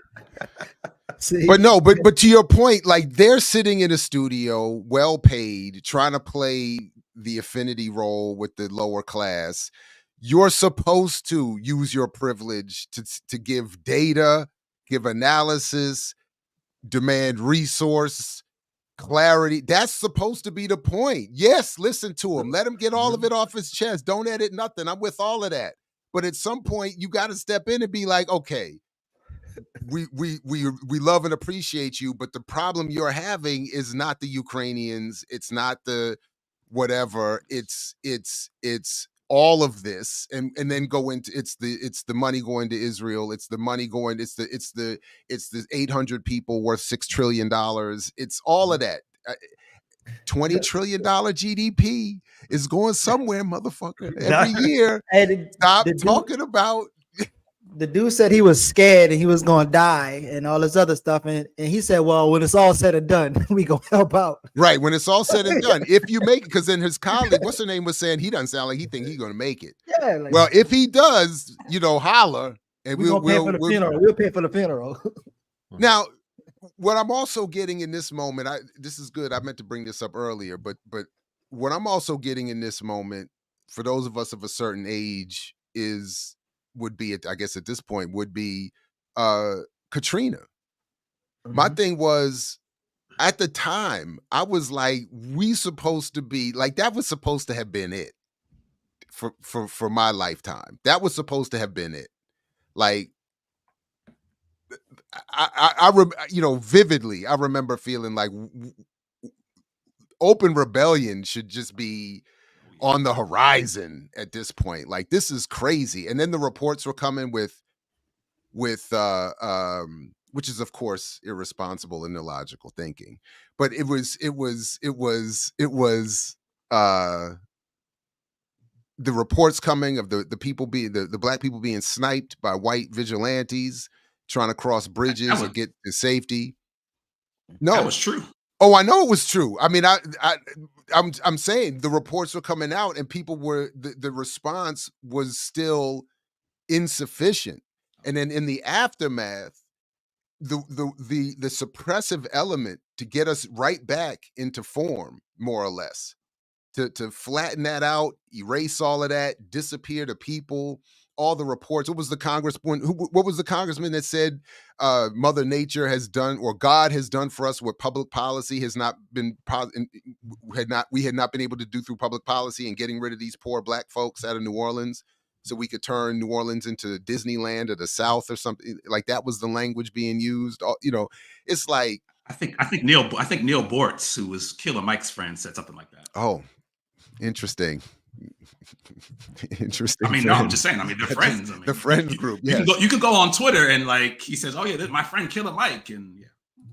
So yeah, I'm just saying. So so that's what I'm saying. And the analysis then, as now, should be: where is all this wealth that's produced? Where is all this government support that exists? Where is all of this? We just we're even after Top Gun 2 now with all the latest fighter planes on display. Like, you know what I mean? It's like we got all this technology flying around, all this surveillance. Morgan State had 3,000 camera angles and drones flying around at homecoming.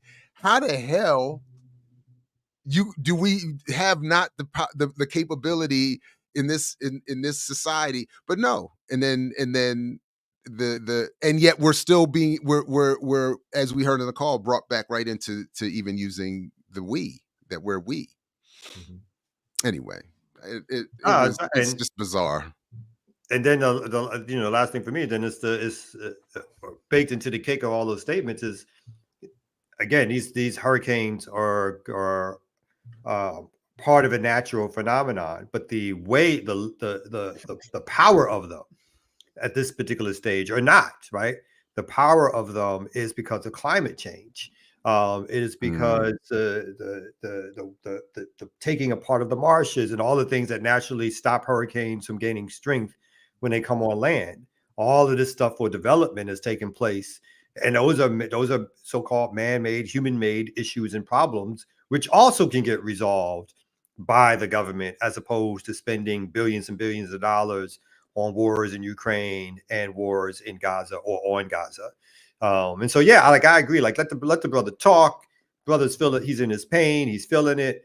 But again, the analysis has to come out of, like, you blaming immigrants or migrants for this problem.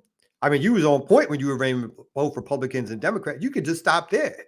Stop there. And who are they working for? Because they certainly ain't working for the migrants and shit like that. So, the Ukrainian migrants. Yeah, I mean, that's not, so help him draw the conclusion. If you come out with like he says, God is like, oh yeah, God. But you're not helping nothing. You're not so now you basically put out like his pain. He's put through his pain his ideas of like how migrants are responsible for the issue and so forth. So now this is what's going to go out to millions and millions and millions of your listeners and followers. And your best comeback analysis is, yeah, I think the only person that can help us now is God. Yeah. In the by and by. Let's get it in the by and by. Because these niggas they're not living in that. They're not living in Tampa. They living in high rises, and they're not worried about. You know what I mean? God is a good solution for them. God works for them. God is good. Yeah, all day. He got me this money. He cleared up my face. You know what I mean? He got me. So, oh my bad. That was too much. He's flooding you out, but I'm good. Yeah. Like that's the other part. Like, but I got me a dermatologist, so I'm good. I don't, This man is wilding. Hey, he listen, was real trying to quick. get a bit lighter, man. Leave him alone, bro. Oh man. Let me stop. That wasn't happening. Oh, He needed man. to clear up his stuff on his face, and that's why he looks lighter. You know, he tried to come out as. But go ahead, Jared. My bad. No, hate on, my brother. It's Friday morning. You know what I mean? Please do like, share, subscribe, everybody. Support the Patreon while you're here. Definitely hit that like button, subscribe button, etc. BlackLiberationMedia.org. Yeah, go ahead. Somebody has something? All right, so yeah, I wanted to bring up an article which I think finally is going to speak the truth about this election also. So I mean, I think this article hits it on the head. You know, where we could not go, this article has gone. So again, it's not just black men who are messing up this election. Oh, that's according right. to the New Republic, Jill Stein, the grifter, who may hand Trump the White House again. So if it's not black men, then the other issue is always the third party. And it says not only is she helping Trump win, she's destroying a once noble party that could be doing good in this country or whatever like that. Which noble party? Once noble party. Which noble more. party? She's talking about. The writer is talking about the Green Party. Oh, the Green used to be noble. Oh. Yeah. Okay. Yeah. And then Jill Stein.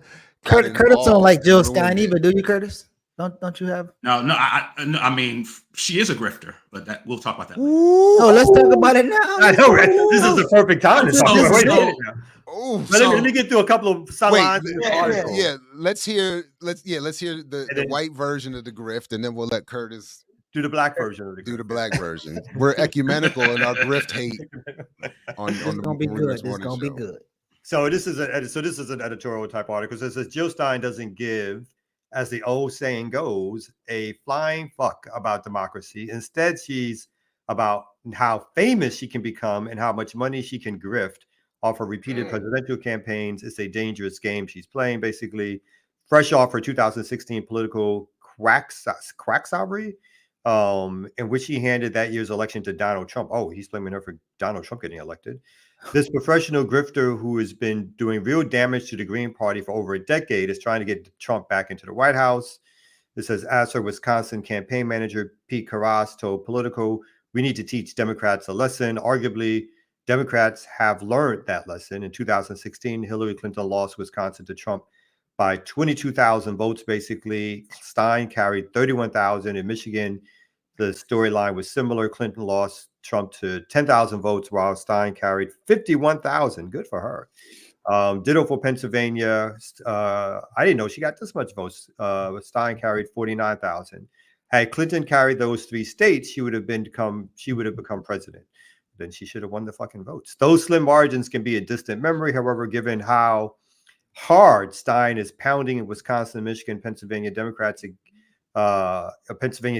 against President Biden, unfortunate support of Israel's brutal bombing campaign in Gaza. I read that badly. It says, those slim margins may be a distant memory. However, given how hard Stein is pounding on Wisconsin, Michigan, and Pennsylvania Democrats against President Biden's unfortunate support of Israel's, President Biden's support, not Kamala Harris's equal support. Unfortunate support of Israel's brutal bombing campaign in Gaza.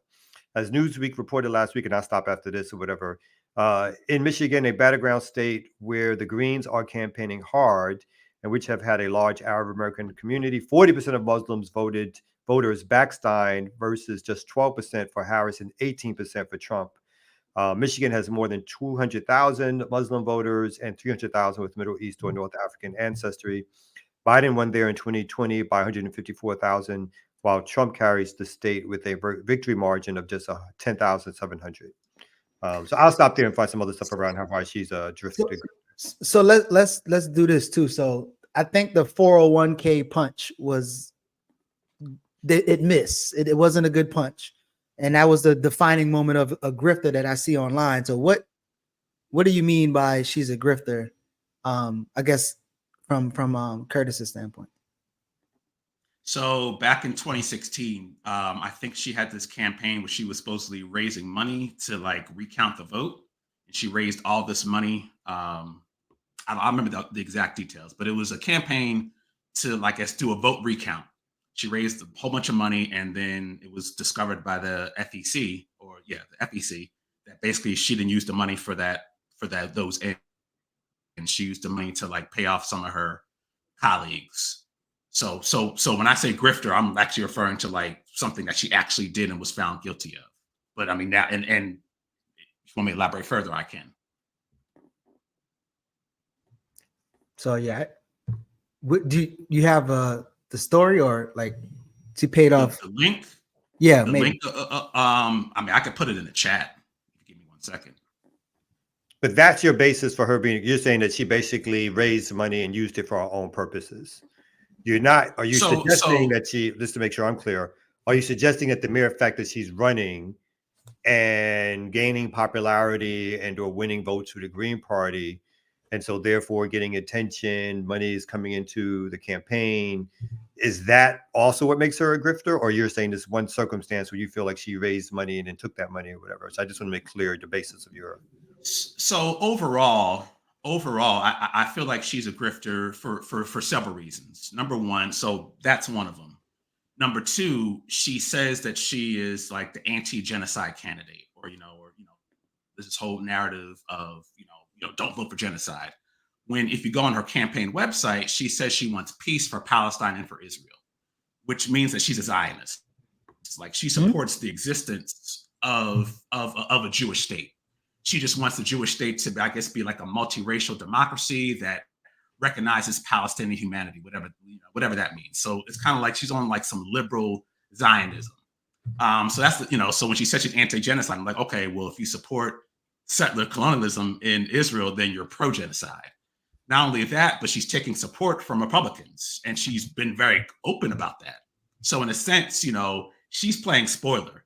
She does not actually, and I think there was a video came out from one of her allies, the socialist woman. She's Indian. That was, I think, the council person in Seattle. They admitted that they have no intention of winning. They just want to essentially, they essentially just want to punish Kamala. And again, I mean, a lot of people may feel that way because of her support for genocide, and I can respect that, like if that's their vantage point. But then when you kind of dig deeper and see all the support that she's getting from Republicans, you're like, okay, well, is this really like, is this kind of, the Republican strategy that she's implementing in exchange for getting their support? Because, she paid $100,000 to some, I think, consultant who was involved in the January 6th insurrection. She had a lawsuit for the Supreme Court where she used one of Trump's attorneys because she claimed, and I mean, I do agree with that. The Democrats pushed her using some games off of the Nevada ballot. I mean, and so, yeah, so essentially she's getting support, from Republicans. So, how can you be getting, how can you be anti-genocide when you're getting support from Republicans? You are an actual investor in Lockheed Martin. That came out in 2016 in open secrets. In this election this year, she's getting support from military contractors. So she's getting support from all these pro-genocide forces. Corporations are funding her campaign that are literally supporting the genocide. But she's coming along and saying, oh, I'm the anti-genocide candidate, as if she's kind of like an ethical choice, in this election. So, I mean, she's capping. On top of that, she comes along and says, oh, what the Democrats are doing to me is like COINTELPRO, so she's making a false equivalency between COINTELPRO, which is actually Black folks getting assassinated, getting put in prison. Some Black folks are still in prison to this day. Also, actually interfering in her election. So, yeah, I mean, between her being a multimillionaire, a corporate stock investor, and all these genocidal corporations, I just feel like she's full of shit. That's what I mean by she's a grifter. So I was trying to look for the thing on the Israel point, but I ain't really saw it because I hear I don't know. I hear like a lot, and some of it, yeah, I don't even know if I quite understand the whole argument, but yeah, I didn't see it on the site in terms of what you was talking about in terms of Israel, and because even when you say that, I think it's like what I heard you say, like she want peace in Palestine and Israel, and that makes her a Zionist, and I wasn't really clear on that part. So, I mean, yeah, like on actual, I think it's on the website, Jill Stein 24, something like Stop Genocide, something like that. Yeah, that's the one I pull up. Pledge to Stop Genocide. Okay, no, that's not Got that link. It's the link where it's like, I mean, I can find it, but it states that vote against genocide, don't support genocide. You know, we want peace for Israel and for Palestine. So essentially, she's acknowledging that she wants Israel to exist. So like, for example, like on the Breakfast Club, Butch Ware said that she is an anti-Zionist Jew. She's not an anti-Zionist Jew. She actually, you know, she supports the existence of a Jewish state. She may want that Jewish state to not genocide the Palestinians, which is, you know, I mean, that's of course, I mean, none of us want that. You know, but to say that, oh, you're an anti-Zionist Jew, and for her to nod her head in agreement, that's a lie. She's not an anti-Zionist. She wants Israel to exist. She just wants, like a lot of liberals do, you know, either a two-state solution or for Israel to be a multiracial democracy like America. You know, America's not a democracy that recognizes the humanity of Palestinians, which ain't never going to happen. Just like America has never recognized the humanity of Native Americans nor Black folks. So, you know, so again, like if you support the existence of a Jewish state and settler colonialism, I mean, you're pro-genocide. You know, if you're investing in Lockheed Martin, you know, she claims that, oh, I mean, that's the system that I'm in. Well, I mean, you know what I'm saying? I mean, so it's like, I mean, it's a lot of I'm the more ethical choice, when the reality is there is no ethical choice that can be made in this electoral system. I mean, policy-wise, she has great policies, but for her to be, you know, don't vote for genocide, she supports genocide. Just, well, know, if I'm gonna make platform. I'm so sorry. Finish it. Oh, No, I'm done. Oh no, I think there's a lot of truth. I think there's truth. Again, if someone is saying basically what you said, they said in terms of supporting either a two-state solution or Israel/Palestine, and I actually do agree with you in terms of being a soft Zionist. However, I think the other stuff. Yes, I think there's criticisms to be made, but do I think that she clearly has distinguished herself for the most part from the duopoly of the Democrats? And I'm not voting for nobody. Let me just be clear about that too. But do I think she's distinguished herself from the duopoly of the Democrats and Republicans? My clear answer would be yes. I think someone who presents, and I think one of the reasons why folks, they're fighting so hard to demonize her, they being mainstream media, them being corporate media, it's not because she's going to win, but because of the fear, again, for the Democrats in particular, that any third party challenge to their left, and I think she's definitely to the left of both the Democrats and Republicans, they feel that gives you an opportunity to vote someplace else, as opposed to having to feel like you have to vote for the Democrats or not vote at all. So in that respect, I think the Green Party in general has given, whether or not they do it sufficiently, I have a lot of issues, which I feel like outside looking in again, which are not a clear understanding of what happens other than these presidential election cycles and how much on the ground work they're doing. That's some clear issues with that. But as a left alternative, or as an alternative to corporate dominated parties, I think the Green Party comes the closest to where I would tell people, in fact, I've started to tell people that if they want to disrupt the system and participate in electoral politics, that is the party that they should go to. And when I look at, I brought up the foreign policy positions. I couldn't find I couldn't find something at all on the position on Palestine. But when I look at something that says, establish a foreign policy based on diplomacy, international law, human rights, ending NATO, disband NATO, remove war powers from the president and restore it to Congress, end unilateral sanctions on individual nations, close Guantanamo, ban killer drones, end U.S. and interventionist policy, end sanctions on Cuba, Nicaragua, Venezuela, so forth. These are not positions. Remove U.S. troops from Iraq and Syria. these are outside the mainstream left, hard left positions. And so again, close the vast majority, I would say close all, right, of the 700 plus foreign U.S. military bases. So again, there may be criticisms to give towards her either individual acts or behaviors. And I don't think, these politicians will say things like, we have to, we're going to, that they're not like a protest vote or whatever like that. Well, of course, she's not going to win the White House. She doesn't have the resources, the infrastructure to do so.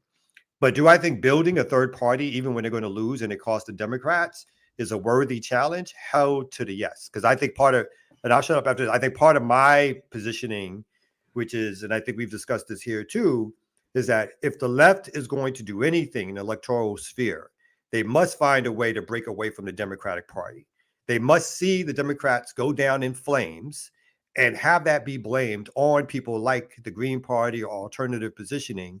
So one, at the very least, that the Democrats have to come back and bargain. But at the most, you're building a third party apparatus that people can get excited about because they don't see it as part of the establishment system of Republicans and Democrats who dominate through corporate largesse.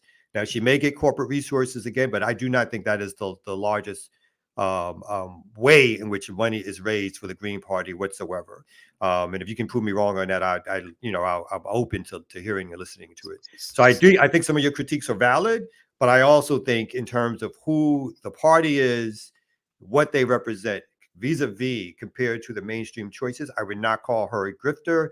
I would not call the party a grifting party. I would call them a solid alternative to what we have that needs infrastructure, resources, political ideology, and they need to be better in terms of their political ideology and statements. So that's where I will leave it. Yeah. So that the link that you gave in the chat, Curtis, that's the link that I actually had up while you were speaking, and I was looking for it and I couldn't find it. But again, I think even as you say the investment, you're saying that she's investing in Lockheed Martin. She's investing in it, or is the 401k that's being like, what exactly are you saying there? So like and I could essentially like her stock portfolio includes investments in some of these companies that are engaging in the genocide in Gaza. And when she was caught after this in 2016, she was like, oh, well, this is just a system, this is, capitalism or investing is a system that we have.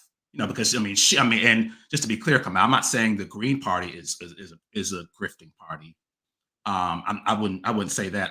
I do feel like the Green Party, I would question if they're like a serious alternative, because like when I look at the amount of like political power that the Green Party has, they only have, like out of like almost 500,000 elected offices in the country, they only have like 150. And to kind of tie back on that, when Jill Stein won the Breakfast Club, she lied twice on two different occasions. She lied and said the Green Party, in response to the AOC criticism, she said the Green Party had 1,500 elected officials, when 1,500 was the amount that the Green Party has elected, I think, since like 1980s. But right now, they don't have like 150. They don't have like any like state offices. So, for me, I'm like, okay, like is the, and I know people who have been a part of the Green Party, like radical organizers here in Georgia, and they're like, man, the Green Party ain't it, because, like they're not serious, but that's another conversation. But so I just see Jill Stein do like a lot of, she's doing, she's capping a lot. So I don't know that, again, similar to what Kamal was saying, I think it's difficult to isolate the grift from just being flawed politically. And I have a hard time judging people's intent. And I admit I haven't done the research, but I haven't seen evidence to suggest that she is knowingly lying so that she can get a bag and boost her profile. I don't get that. That's a lot. But it also is something I see as a feature that comes with everybody who does this. I've seen it. Those criticisms levied at Claudia, they were levied at me just running for the nomination. There's always they're just doing it for clout, which is always funny to me because I don't know, it's felt more like a punishment than clout chasing. But so that's one thing. And the other thing is and maybe this is my own flawed politics, but when I'm thinking of someone running for electoral politics, I do think there have to be certain adjustments. So I didn't see where she's, defending Israel's right to exist, and I didn't see any of that. But I could see if you're running for president and you're being asked a question about that region, saying what she said as you described it. I could see that being a logical, because then you're not going to get caught up and not going to want to get caught up in media games about the you're calling for the destruction of Israel and all that kind of stuff. You're just simply saying you want Palestinians to be able to exist with sovereignty and without genocide. But that again suggests to me an issue of the failings of politics more than grift necessarily. And then the same thing, and I don't know to what extent, again, maybe this is a confession, but I am similarly invested in probably a bunch of whatever, just through the state of Maryland. It does happen automatically without and I'm not even entirely sure to what extent I could do anything about that, other than I don't actually know what that would have to do about that. But the point is, someone could say, if they go through that account and whatever and say, oh, Jared's, supporting genocide and whatever else, when those are not my politics. So I just am, Now, I do remember there was some controversy some years ago, because I do remember talking to the late, great Bruce Dixon at some point about it. He had some issues with this himself around money and the party. And I honestly didn't know then. I have not paid attention to it. I honestly, so I don't know. What I do know, or what I do think I know, is that this time around, she didn't want to run. So the idea that she's intending to extend the grift now, this was Cornel West's doing more than anything that. And then I do understand that if you're within the party and the party says we need a candidate and you're the best person standing, even though you don't want to do it, you should do it. I could see why then she would come back and do it and suffer these criticisms. I could also see, by the way, in the heat of a Breakfast Club, I probably would have said that. Even if she was doing it consciously I would have said I might have tried to, I don't know, put some tents on it, but we've had 1,500. But I also, so I don't, and again, I don't mean to, so I don't get from her that this is some aggressive grift and lying in an attempt to corrupt an audience to get fraudulent support. Lastly, on the other point about the Republican, as long as people are donating under the rules of the party, I would take money from everybody. I don't see why it's not for the Green Party to be worried about, are we getting money from a group that is in opposition to the Democrats? We're in opposition to the Democrats. The goal is initially to get 5% of the electorate for our party. So if again, this is electoral politics. This is not parties. I mean, it's not political organizations. It's not cadres. It's at that level, trying to get people in here, trying to get this money. If it's got to come from people we don't like, that would be my general. I do think, like, I didn't hear that. Oh, really quick. I'm saying the people who are giving the money, of course, are doing it for their own purposes. Of course. That's understood. Right. Yeah. Right. But I'm sorry. Go ahead, Geechee. No, but I do think, like, so obviously the word grifter, the word lying, these are all, like, I guess shock jock terms, but in your response to it, you could automatically be accused for defending the person, as opposed to, like, no, let's actually, well, what does she say? And then ultimately, like, if we're talking about getting Black people, African people to a position where they are politically clear on policies and political lines, I think that's the argument, as opposed to this person. And so, for instance, in that Breakfast Club interview, that was a very hostile territory. In fact, Butch was saying some wild shit that we just like, oh, I don't know about that, right? But like imagine answering the question like what's the guy named Piers Morgan or whatever his name, Piers Bronson, whoever the Piers is.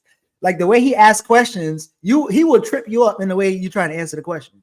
And so there's a possibility that she could have misspoke, but if saying that she's lying, it would be like, that's a lot, right? Also saying that she's a grifter, that's kind of a lot too. But I mean, focusing on the policy, focusing on and even as you was, I'm telling you, even as you were saying that, I literally pull up that clip, and it was, I mean, not the clip, but the link, and I was looking through it and I just didn't see that. So saying that, oh, she's a Zionist, saying she's a Zionist, a grifter, and a liar, I mean, that's that's a who lot you that's voting coming. for, Curtis? Who you voting for, Curtis? PSL. He writing himself in. Not in Georgia. Not in Georgia. Yeah, you can't vote for PSL. Yeah, like they were disqualified. So, or they're on the ballot. Yeah, in Cornell, but they're not going to count. So, Nothing but like no, I mean, freedom so and no, I democracy. mean, Geechee, if you pull up that link again, like it's like the one. So I put up one link in the chat. That was a video that this sister did. That kind of whatever. I felt like it was on the Markham Mount Hill show, and then but the link before that, was. I'm gonna pull up the other one he was just talking about. Go ahead, finish though. Yeah, in the link. So yeah, if you pull it up, then I can talk about it. Trying to get there. Boom. Okay, so it says pledge to stop genocide. If you scroll down. Okay, all right. It says point number 1: support peace, freedom, dignity, equality, and security for all people in Palestine and Israel. Son, just you. I mean, what is she? No, she's not a revolutionary. So you got to start there. She's not. I'm saying okay. I mean, but not a revolutionary. Yeah, but my point was that she okay, but I'm saying that she claims she's against. So from my vantage point, Zionism is genocide, and if you're supporting the existence of a Jewish state, well, wait. So did she say peace for the Jewish state or peace? Because the people there, if she want peace for them, I don't know that means that she want a Jewish state, because it doesn't explicitly say she want. No, peace. it reads to me she that wants she's peace. that part. It does read to me that because she's saying Palestine and Israel, so she's saying she's identifying Israel. I think it's acceptable to suggest that she's identifying it as a Jewish state, and she's just saying, and I get it. I'm just saying. I mean, Zionist. You're right. Sounds like that's Gary Payton. That's a little Gary Payton-esque. No, I'm saying. I mean, but again, but I'm saying I look at that, but then she goes on the Breakfast Club and Butch Ware. Oh, she's an anti-Zionist Jew. I'm like, well, that's a lie. Like, she's not an anti-Zionist Jew. She may be a Jewish person for peace, but that's not an anti-Zionist Jew. You know what I'm saying? Like, would you say, based on the policies you read from her and the Green Party,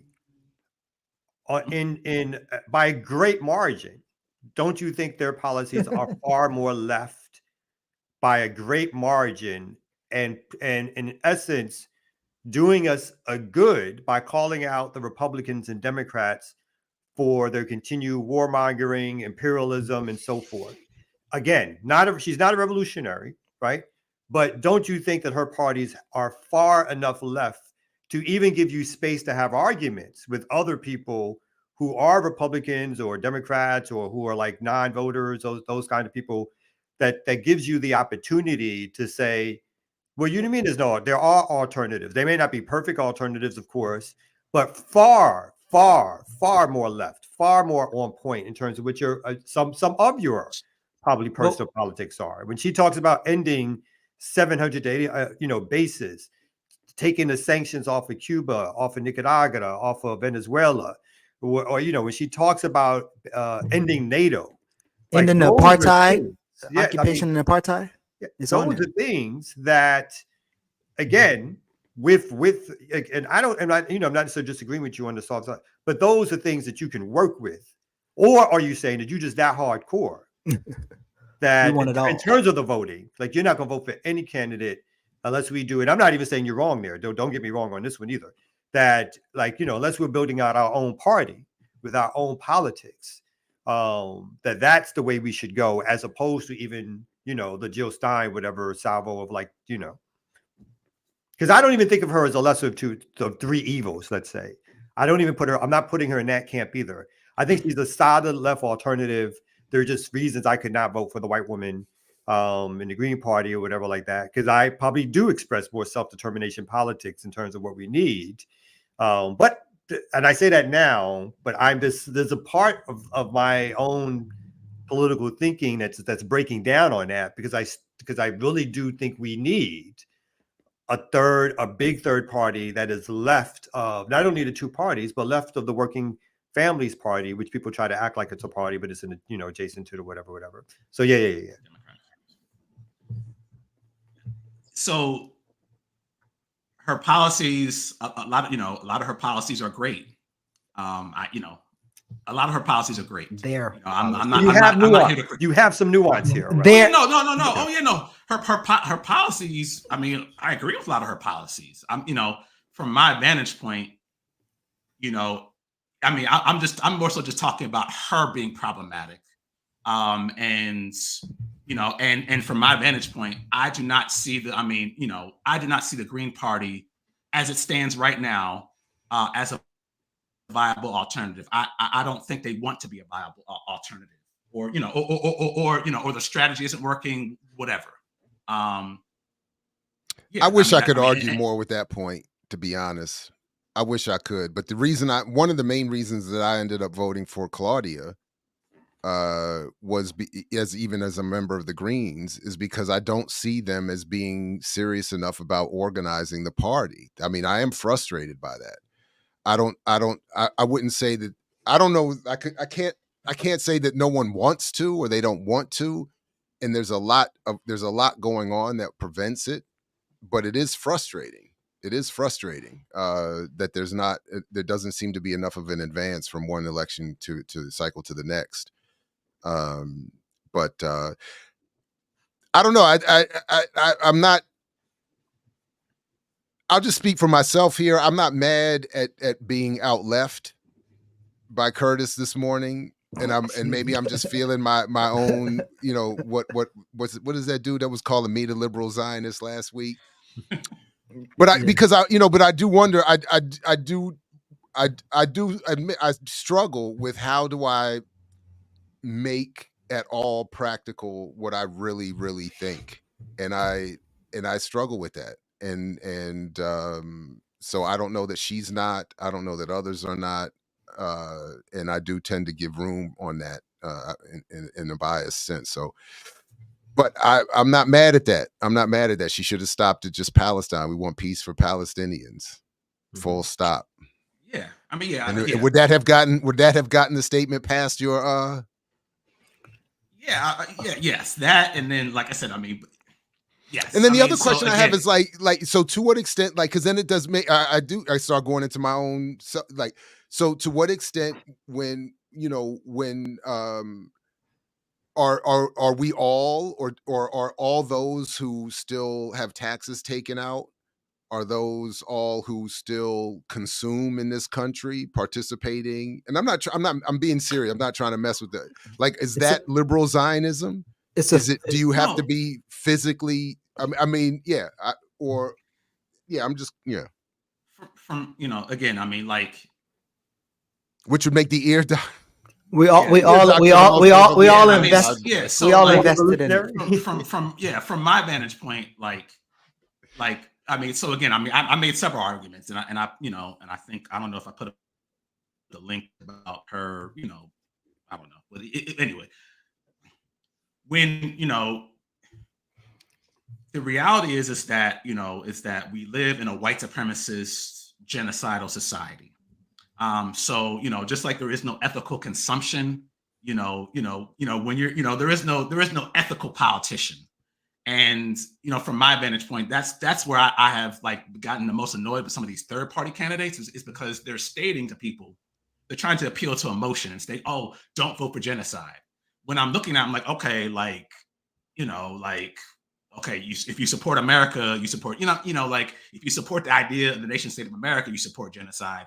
If you support the Israelis, so, I just don't like that. I mean, you can make your argument that these parties are bad and that, perhaps we shouldn't vote for them without stating, trying to be on some I'm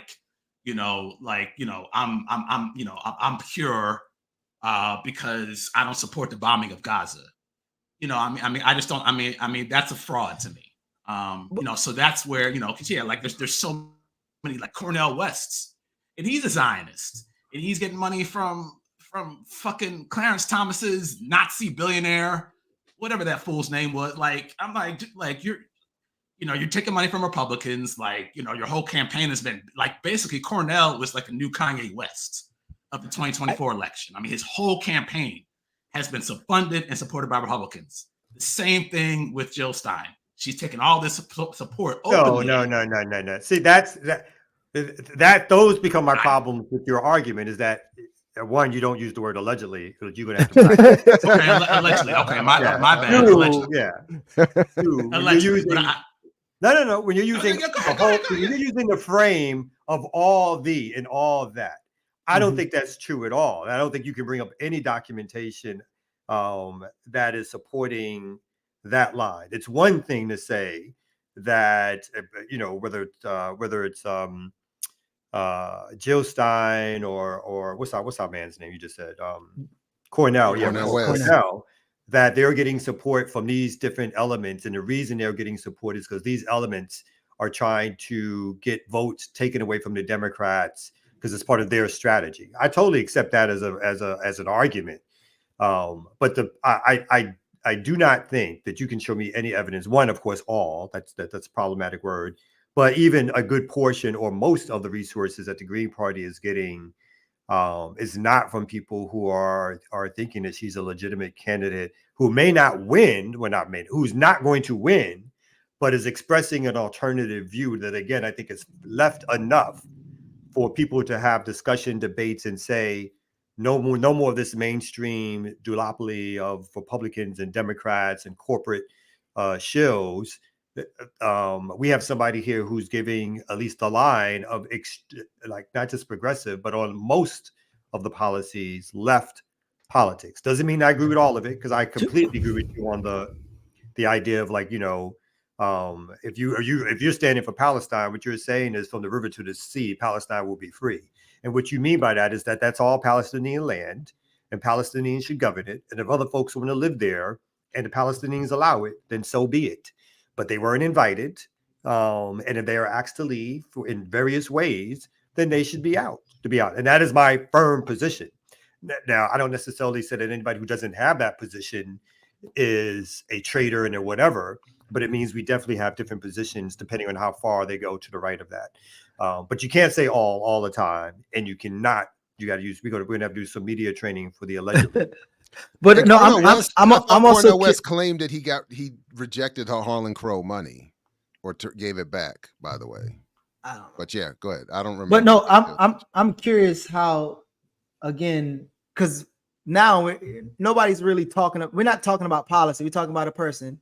And then, so I agree with the policy of the party, but not the person. But I'm wondering, how do you feel we'll get from voting fetishism to exactly what? Like, what's the objective? Because right now, people are engaged very stupidly in electoral politics. So to go from there to where would you like to see us go?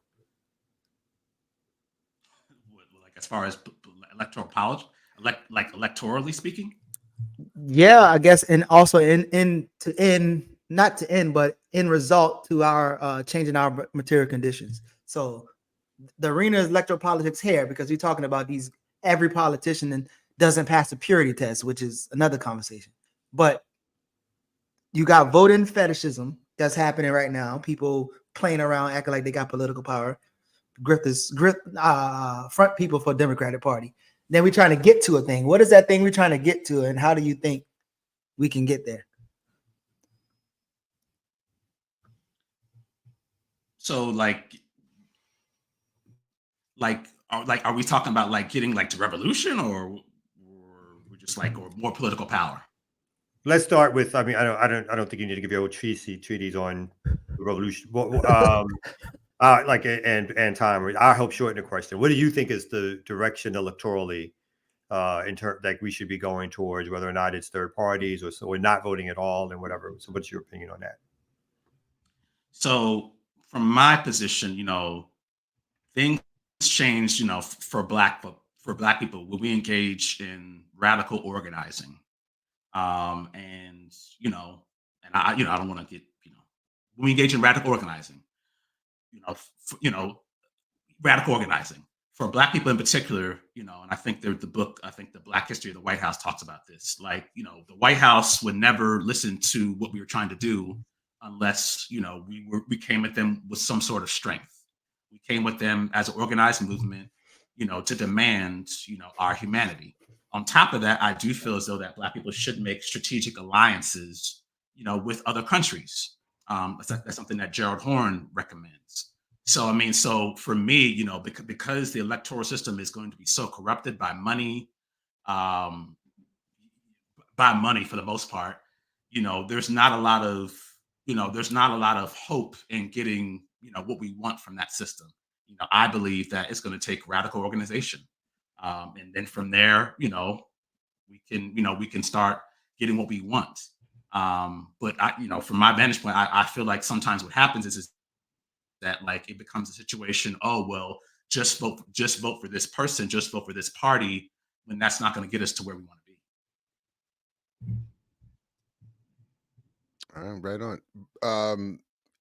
We can definitely continue this, obviously, over the next couple of weeks and beyond. But by the way, I don't hear that argument in the PSL stump approach. Then it's not vote for me. That's the solution in and of itself. And is very much an effort connected to building more, Party for Socialism and Liberation organization. But at least there's that there. And in the green approach, that should be part of the argument. So, but all right, that said, come back tomorrow, everybody. Unless folks want to keep going. I don't know if folks got, but if we're wrapping up, come back tomorrow for Saturdays with Renee, where we're going to be continuing. We got a Green Party candidate coming from New Jersey, coming on to talk with us about organizing with the party and not, Now that's good propaganda. I like that. You like that? I like that. Yeah, because that's you know what I mean. Is that I like? Yeah. Jared, Jared get nice with them little edits, man. I'm telling you, man. No, and we didn't get to talk about coats. Damn. I mean, technically, I have time. I can't front. I got a meeting I'm already late to. So we got to save. Let's you're going to talk about it on some other platform. I might join you. No, we should. Well, no, we were going to. Here. Mtume's coming in a week after this show next week. Mtume is going to be on here. I think we're doing it here. Why not? We're doing it here, and it's going to be about coats. But we could also do it Ta-Nehisi, and like that's going to be the point of departure because he's got his own stories and a set of articles he wants us to read. Did something else happen after that interview or something, or still interview? No. I think. Yeah, so you all can either join us for that, and or we can do something separate for Patreon to get sooner if you wanted to do something sooner about what you wanted us to talk about, or and then please, if you do, resend it to me or us so we can get on the same page. But I'm up for all of it, and I think there's plenty to be said. So if there's multiple discussions centering Coates and he's doing his media tour, he's going to be saying more himself. We should all, But other than that, what else does anybody want us to? I mean, it sounds like with the Curtis conversation, we might have to get into some Lennon and August Nimps about this radical organizing, and it sounds like how that is divorced from electoral we politics should just at have all. Professor Nimps come back too. That would be a good We can work idea. that out too. That would be a really good idea. But yeah. That's really good. Except for your bad internet, you would use sparkling, my man Curtis. Sparkling. It's Good debate and discussion. Sparkling. We might have to give you a camera too, I think. I'm not sure about that. Yeah, we got to do. We work on the aesthetics. Yeah, Coach was just on Trevor Noah's podcast. Oh my goodness, I don't know if I can do that one. This article I got. Internet was. Yeah, flaky. you've been freezing a lot. Yeah. It didn't help your argument. Oh, okay. Yeah. There was some inside article about the staffers at CBS and their pushback against how the Coates interview was done and people who leaked information, as well as information about how the hierarchy, obviously maybe some separate pages, but also how some of them were fighting back, obviously, to further push the Zionist narrative, which is why that report that dude is there in the first, because the Zionist narrative is the standard narrative. This is the accepted narrative. There's no ifs, ands, or buts that should be what's on display as a pushback against anybody or whatever like that. So I find it interesting that even the staffers, and some of this probably because they were black staffers, I'm assuming, I'm not sure, but I think because of Coates's liberal establishment, they probably not that much black staff. Not Gail. Gail ain't doing shit. Not the on-air staff. And I'm probably wrong, but I think because of Coates' liberal bona fides, and the fact that my man used the outrageous statement around strip away your awards, and this is basically, I can see this in a backpack of an extremist kind of thing. Like, yeah. I think that one. Who wants to destroy Israel? People who want to destroy Israel will find a lot of support in your book or what I'm saying. Well, look, one of my closest homeboys, and I was mad about it, sent me the Democracy Now! Transcript where Coates was on recently, and and apparently did a great job. And his point was that Coates has, I forgot his phrase, but was basically cutting himself off from his support network by taking this stance. And I wonder to what extent that's true, but it may very well be. I do think there's truth in that. I think again he's trying to play it carefully, but I think it's hard on the Palestine issue. It is such a central issue in what the U.S. is today that the protectors of the empire, and that is the vast majority of media, obviously all two-party system players, sees it as such an integral part that it's the room for parsing for them is almost non-existent. So again, I give him credit for the attempt for his attempts at rational discussion with these ideological crazy folks or whatever. But I think that's the attempt to doing. And again, I think Mark Lamont Hill has suffered a particular fate. Not that, not that my man is broke, and he ain't living on the street, but he's basically been banned from certain mainstream jobs now. And I think some of this will happen to Coates. He will be,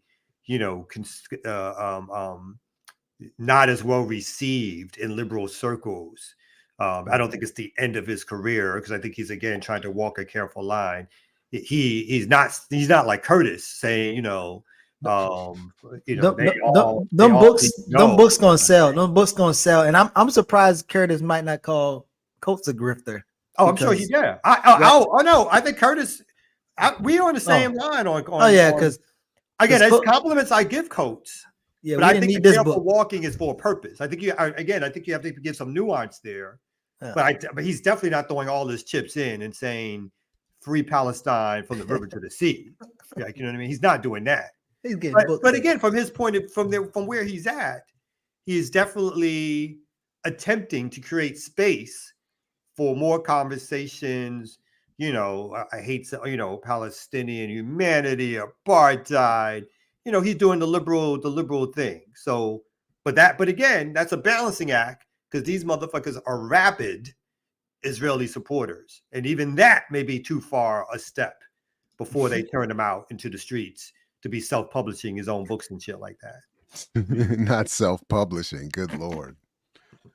Good Lord, not No more not advances. the, No more advances. Pete. the No more. steep drop to self-publishing.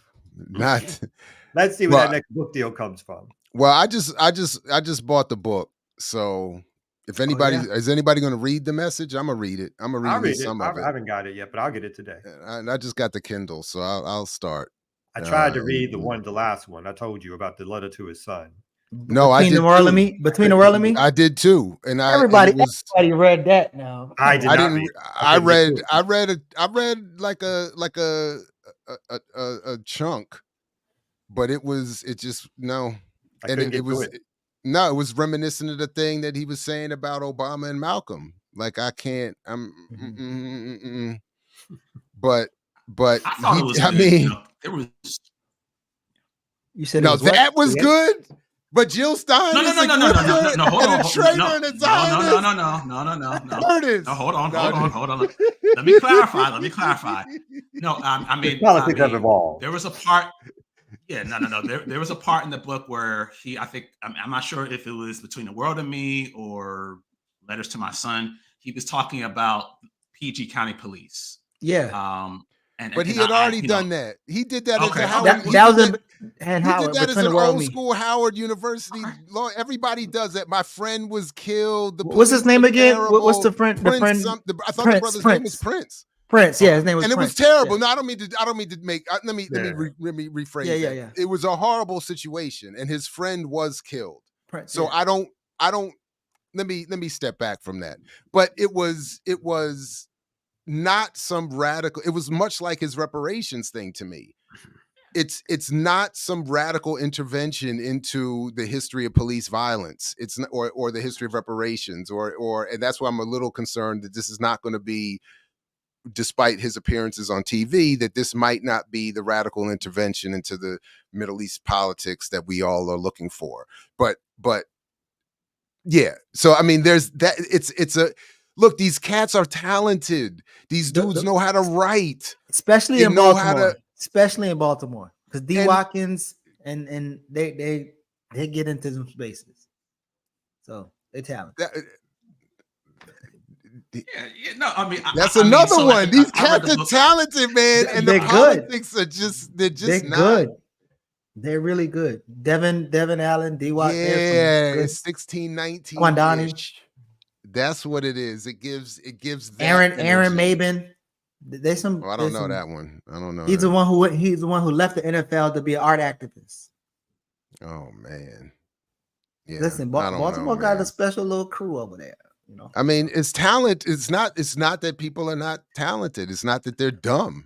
It's a In fact, it's political because thing. they are smart. That's They the can- they problem. can do this stuff. Yeah. I wish they were stupid and couldn't write. It would just be Yeah. so much easier. And again, part of the empire is that this liberal edge of this liberal base of it. That's like the answer is within the system, if not fixing, but by bringing down the temperature on some of these overt problems. You know, so they can say we don't want police brutality, or we don't want people to be obviously bad apples weeded out. We want the system to work well, and for people who come and argue that how the system is killing us as a people, and if only it was fixed, you know, that argument can play well, particularly from a Black person who is a fantastic writer, or who can lay out an argument and the rest of it. So yes, that person is going to be brought in to be the leading edge of what's acceptable in terms of the conversation.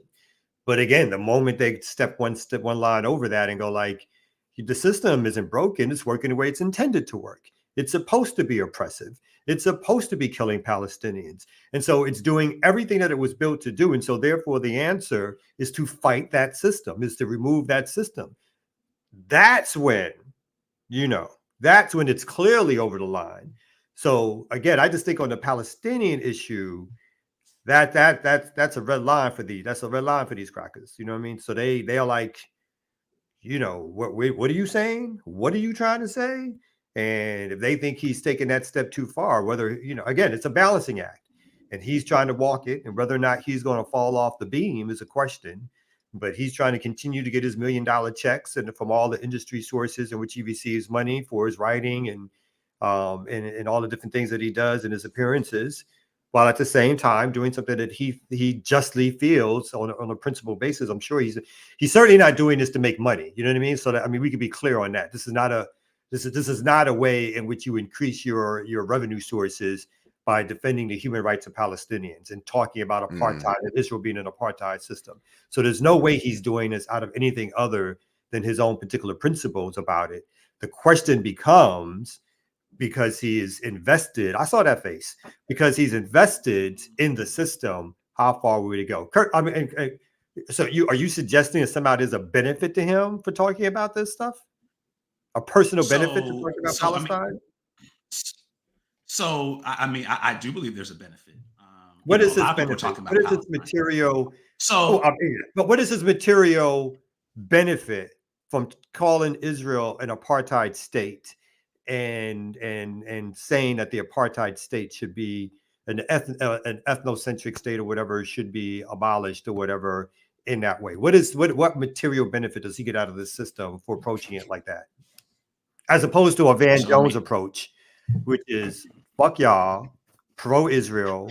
At best, you may get a ceasefire statement out of me, but other than that, these poor Europeans who came over and stole the land are now being attacked. Oh my God, what a terrible scenario we're having here. Yeah, so like he was on CBS because he originally had an interview before the controversial one. He had an interview where he was talking with this Black reporter who went to Howard, and they were promoting the book. So from my vantage point, like the fact that the book, and this is like a major, he's been getting rave reviews from the New York Times. Man, he's selling books. A lot of these white outlets are praising the book. And then when he went on, the recent CBS interview, the white boy, was being white and whatever. And I feel like gave him some pushback because he was a Black person kind of comparing, American apartheid to Israeli apartheid. But then I think Sharon Redstone recently said like, that violated our ethical standards. So the fact that like, because, rarely do Black people come on air and criticize Palestine, and get any type of grace. They just immediately get fired. So, from my vantage point, Coates, he's talking about Palestine, but he's talking about it in a way that appeases to white liberals. He mentions, a lot of the issues with Israel started in 1967. I think he said that in his Democracy Now! Interview. And that, the issue with Israel is the fact that, there's a tiered society. Which to me is like, from my vantage point, like I've heard about Israeli apartheid since like the early 2000s. So but you're describing what you consider to be his politics right now. I'm asking you, based on his politics and him going out and even talking about this, what do you see as his material gain, as opposed to, again, being more moderate? It's not necessarily taking what would be considered in mainstream media a moderate approach to Palestine. He's taking he's not all the way radical revolutionary, but he's taking a far more left view. What do you see as the benefit that he is receiving by doing that? You just bought his book. Aren't you going to buy the book? Me? No, come out. I bought it. I just bought it. So that's 2 sales from the left, and he's left adjacent. He's going to be you're talking about him right now. Like I can see the value. The one big role. One potentially lucrative role that this would lead. It could be potentially lucrative to play the role of being the symbolically left critic who safely brings the criticism back to white liberal standards. That could absolutely, and if it is in fact getting a New York Times praise, I'm my flag's already going all the way up. But right. The first word of the book is comrades.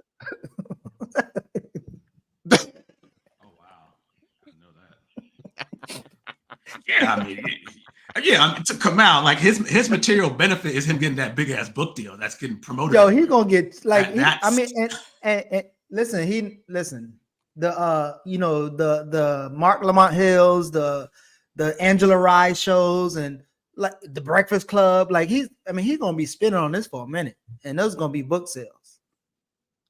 So I mean, because for example, But like there's Mark a Lamont Hill's safer book, way The for him to Palestine get book Exception. sales. There's a safer way for him to get book sales. And people, I Well, think no, people are bringing no, up.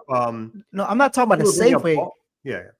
to be able to reach left, like we buying his book, like y'all bought his books, and more people they're gonna read it. So the safest space to be on both sides, be in the middle, and not really get all the way thrown away from them, but also get the air of some people on the left.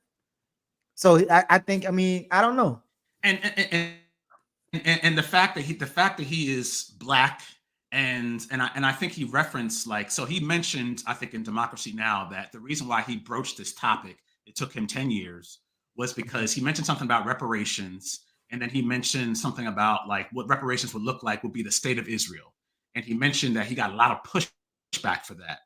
And then he traveled to the occupied territories with the Palestinian group to learn more, and he was horrified at what he saw, so from my vantage point, the fact that, he kind of did like maybe somewhat of a 360 and became somewhat controversial, then got this big ass book deal that's been featured twice on CBS. Like I said, he wasn't featured. He was featured, I think, maybe a Saturday before the interview came out, where he was like attacked in studio, where they were talking about the book. And the book, like I said, it's been in all the white liberal sectors, even in New York Times has been praising the book. So the fact that he's like trying to have a conversation about Palestine, that conversation is going to lead to money in his pocket. Otherwise, that publisher wouldn't have published this book. And they sure as hell haven't amplified, Mark Lamont Hill's book, The Palestine Exception, which to me, from my vantage point, is far more radical and like more researched, because Mark Lamont Hill has been studying this issue for several years. Like one of the guys said, like, you went to Palestine for 10 days and now like you're calling Israel, talking about Israeli apartheid. Coates has known about, again, Coates' family history, the legacy. He knows what Israel had. I mean, to me, Coates already knows all that stuff. That's some propaganda for the public. I just found out. I never knew. It took a visit. That's this bullshit. Like, there's no way that Coates, in terms of his family history, his legacy, what he's read, what he's been around, did not know and does not know the full extent of what America is. So I think Coates has made some very clear choices about walking a fine line. And I agree. I think he's walking a fine line in terms of being that liberal voice to bring honesty to the American debate on democracy, reparations, policing. I do think that is his role. I do think he's filling that role. And this I only think that the Palestinian issue is a red line, because the Palestinian issue is such a centerpiece of American hegemony in terms of what Israel represents. And that to go past that line, whether he thinks he's going past, whether he thinks he's walking it carefully or not, I do think that when you see, the owner of CBS, the owner of media, one of the owners of media, and there's others who are pushing back against even the critique that their reporter got. And when you see a lot of the articles about Coates pushing back tremendously, not only about the book, but defending this reporter or whatever like that. And again, there's a lot of, people don't like to say this, but there's a lot of Zionists in media, or they're Zionist supporters. So I think it's a dangerous game. And so my only pushback is I don't know. Based on what you guys have been saying, I don't know if I disagree a lot with what you're saying in terms of this is a comfortable position. I think I even see in the chat that people are saying like he's positioning himself as sort of a Baldwin-esque figure without being Baldwin. But even Baldwin suffered. Baldwin actually suffered. Baldwin-esque. Yeah. And I don't know if he's pushed it enough. Yeah. But there's a lane too. So I don't know. We joked about it when Molefi Asante came on and he wanted to replace Ibram Kendi and those people. There's a lane for that right now and there where Coates will be getting that type of money. Coates will be in that type of arena where he will be as radical as those people can get. And I think that's what he's doing right now. And the interviews are not going to stop, be it the book or be it how he interacted with that white boy on the camera. And Well, that's going to sell books too. I will say this. Obviously, this is not well researched, but just sort of skimming along here, I'm already at chapter 4. He has not said a word yet about Palestinians. So Yeah, I don't think the whole book is about Palestinians. I think it's like. but I'm more like, than- is any of the book about Palestinians? Most of the book, it supposedly, allegedly, right. I thought it was like allegedly, are these broken down into essays, or is this a coherent? Yeah, it's several. It's Yeah. well, I think it's chapters or essays. I think and it's a so particular far, essay that's getting because so attention. far it's been just about him returning to Howard, the books he's written. Go ahead and pirate how that he got PDF his for me. name. Pirate No, that PDF I for bought the me. Kindle. We don't do I know, pirates on Black Liberation Media. We Pirate don't that PDF bootleg. for me. No, I'm not about to we buy pay that. for everything. We pay our taxes. Hey, you better go to the We library. vote for Democrats. What's wrong with you? Y'all are tripping. This has been a crazy morning. I don't know what's going on. Screenshot that chapter for me, Hey, brother. Hey, y'all see notice that? Y'all see one that link in the chapter is chat? getting all the attention. Nobody gives a damn about anything else he said in that book. It is that one Exactly. chapter that he's being called out on, right? So even Yeah, in I his see the attempt link. to I just bury can't it- open it because I don't have a subscription to the Washington Post. Sorry, or the So New York even his Times. attempt to try to bury, yeah, I want to see the Washington. Let me show me the New York Times review, particularly of the not the rest of the book of the Palestinian. I have to go through Morgan State to get those. Well, I put a link for Washington Post. I might have. I don't have a subscription to that either. I can't open that one either. Wait, I got one on. What is this? But Nah, I don't this know might be what something else. we break no and rules around supposedly, here. This is- supposedly from, I mean, again, allegedly from the CBS interview, like most of That's the book is better, not that's about Africa. It's not about Africa. It's not about going to South Carolina. It's like I think the largest essay is about Palestine. From what Okay, so I've heard. chapter 4, The Gigantic Dream, opens with a quote from Nora Ericott. So I think we're about to get started here. So I'll stop my perusing and read for serious after the show. But I was like, wow. All right. So I don't know Look what at this. Wait, look at this compliment. Somebody said it's Curtis. He radicalized the show. God Damn. damn. God damn. Hey, Damn. I mean, you know, with all due respect, I've learned a lot from Kamau. Curtis, don't do that, Don't man. do that. Don't do that, man. Pete. Don't do that. I would not do that for you. Just, I would not do nah, that for hell you. no. Neither one of us would do that for you. So just Oh, revel, okay. Well, enjoy the thank you moment. for the compliment. Exactly. Yeah, there you go. Thank you. Revel, Thank you. enjoy Bust out that. on it. Be Take like, that. of course I did. Thank you. Of course Exactly. I did. That said, course Coates gives space for voices of Nakba, those are Palestinians who were displaced. He's creating space for the people to talk. He ain't gonna talk about it. You got that Washington Post link? No, I can. No, you try to gotta pay pull for it up. that, B. It's not free. I mean, no, I mean, it's just like, I mean, you could just look Not at the so headline. radical departure. What? Who is this? What Deborah Baker. What paper I don't is know what this? this FP. I don't know. Foreign What I this. think it's like foreign policy. Foreign policy. policy. Foreign policy said you're not radical. Who's Who wrote it? Y'all. who wrote that? Who Deborah. how are Deborah. they Hold the- on. Deborah Baker, American writer. Not so radical departure. You must. It must be. There must be something differently said in the. That must be just Curtis Diallo. Like, oh damn. Yeah. They give it to you and they take it away. Take it away. That's You the gotta chat. be. That's the chat. Damn. That's why you gotta either. You gotta be careful. The chat will turn on you quickly. They're never your friend for long. They're Don't never your- don't yeah, get exactly. confused. Don't get confused. But yeah, no, the Washington Post, it's a link. It just says why you need to read Coates' new book, The Message. I mean, it was an article came out, I think, on October 3rd, 2024, and it was an opinion article. In the Washington Post. He's getting lots of praise for the book. Oh, well, that's somebody's opinion. Is it the review of the book or is it an editorial? I mean, he's got friends. Don't get us wrong. He's I got mean, it's an friends. opinion that showed up in the Washington Post, though. Yeah, he but got if it's friends an at the Washington editorial Post too.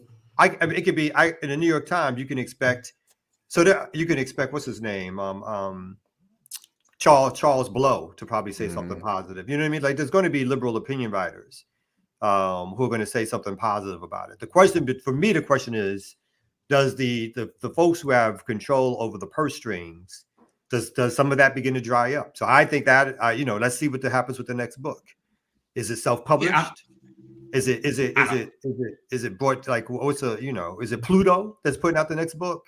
Who's putting out the next book? So, Or but is to it be fair, HarperCollins? the Washington Post does have a story from the 5th that says Ta-Nehisi Coates writes about the stories that fuel bigotry. So I don't know if all of the Washington Post, I don't know if that could go with, I don't know, but that could be a critique of the book. But And maybe he also thinks that he's established his bona fides where nobody can knock him down. Unless there's like some scandal or something. I mean, he got some chops. I do think so. I mean, I think that from my vantage point, sometimes it's like controversy sells. So I do think, yes, he is going to. Will he be invited to speak at the Yale convocation? No. Because he's anti-Semitic, whatever. But I do think that, because he frames issue as Israeli apartheid, and because, he talks about October 7th atrocities. He recently said that on Democracy Now! He's kind of, course. I mean, he's Well, that's just what so, I'm not disagreeing with that. I'm saying he's doing a balancing act. But I think it's a absolutely. dangerous balancing act because of the importance of the Israeli project to the American empire. And so I think there therefore can be consequences. And I think there's easier, and I think he's doing it out of his own sense of principle. So I will give him credit for that, because I don't think it's a money game. I think there's other ways for him at this particular stage to garner attention and the rest of it. So again, I'm not suggesting that he's giving a revolutionary analysis of Palestine. In fact, I'm sure he is not. But I think he probably feels in his own way he is pushing an envelope. And I think it is a dangerous envelope because of the positioning of what Israel means to the American empire. And I think that's my main thing about him or whatever. Oh wait, so his trip to South Carolina is in his book too? Man, I gotta get the book. Oh God, you mean you got to rip off the book? You got to rip. He went to Columbia. Now I got to get the book. Now he didn't even make it to Charleston. He ain't make, that's why I know the history ain't real. Then. No, yeah, because I think he went when they were like debating on whether to ban his book in the South Carolina legislature. Oh, yeah, he was talking about how South Carolina. I might have to find how old that book is. I might have to find it on my little website. When it came out last week. That book from the library. All right, okay, so the book comprises 3 separate journeys: Senegal, South Carolina, and Israel. Okay, I get it. All right. Yeah, he ain't gonna write no whole book. Yeah, he yeah, did. All right, good people. Please do like, share, subscribe. Patreon, BlackLiberationMedia.org for more. Thanks to everybody who was here live. To those who will see this later, thanks to you as well. Peace only if you're willing to fight for it. Fred Hampton used to say, see you next week. More remix and more throughout the platform. Saturdays, tomorrow, Sundays with Ear Doctor and all that stuff. Peace, everybody. Thanks a lot. Peace, yeah.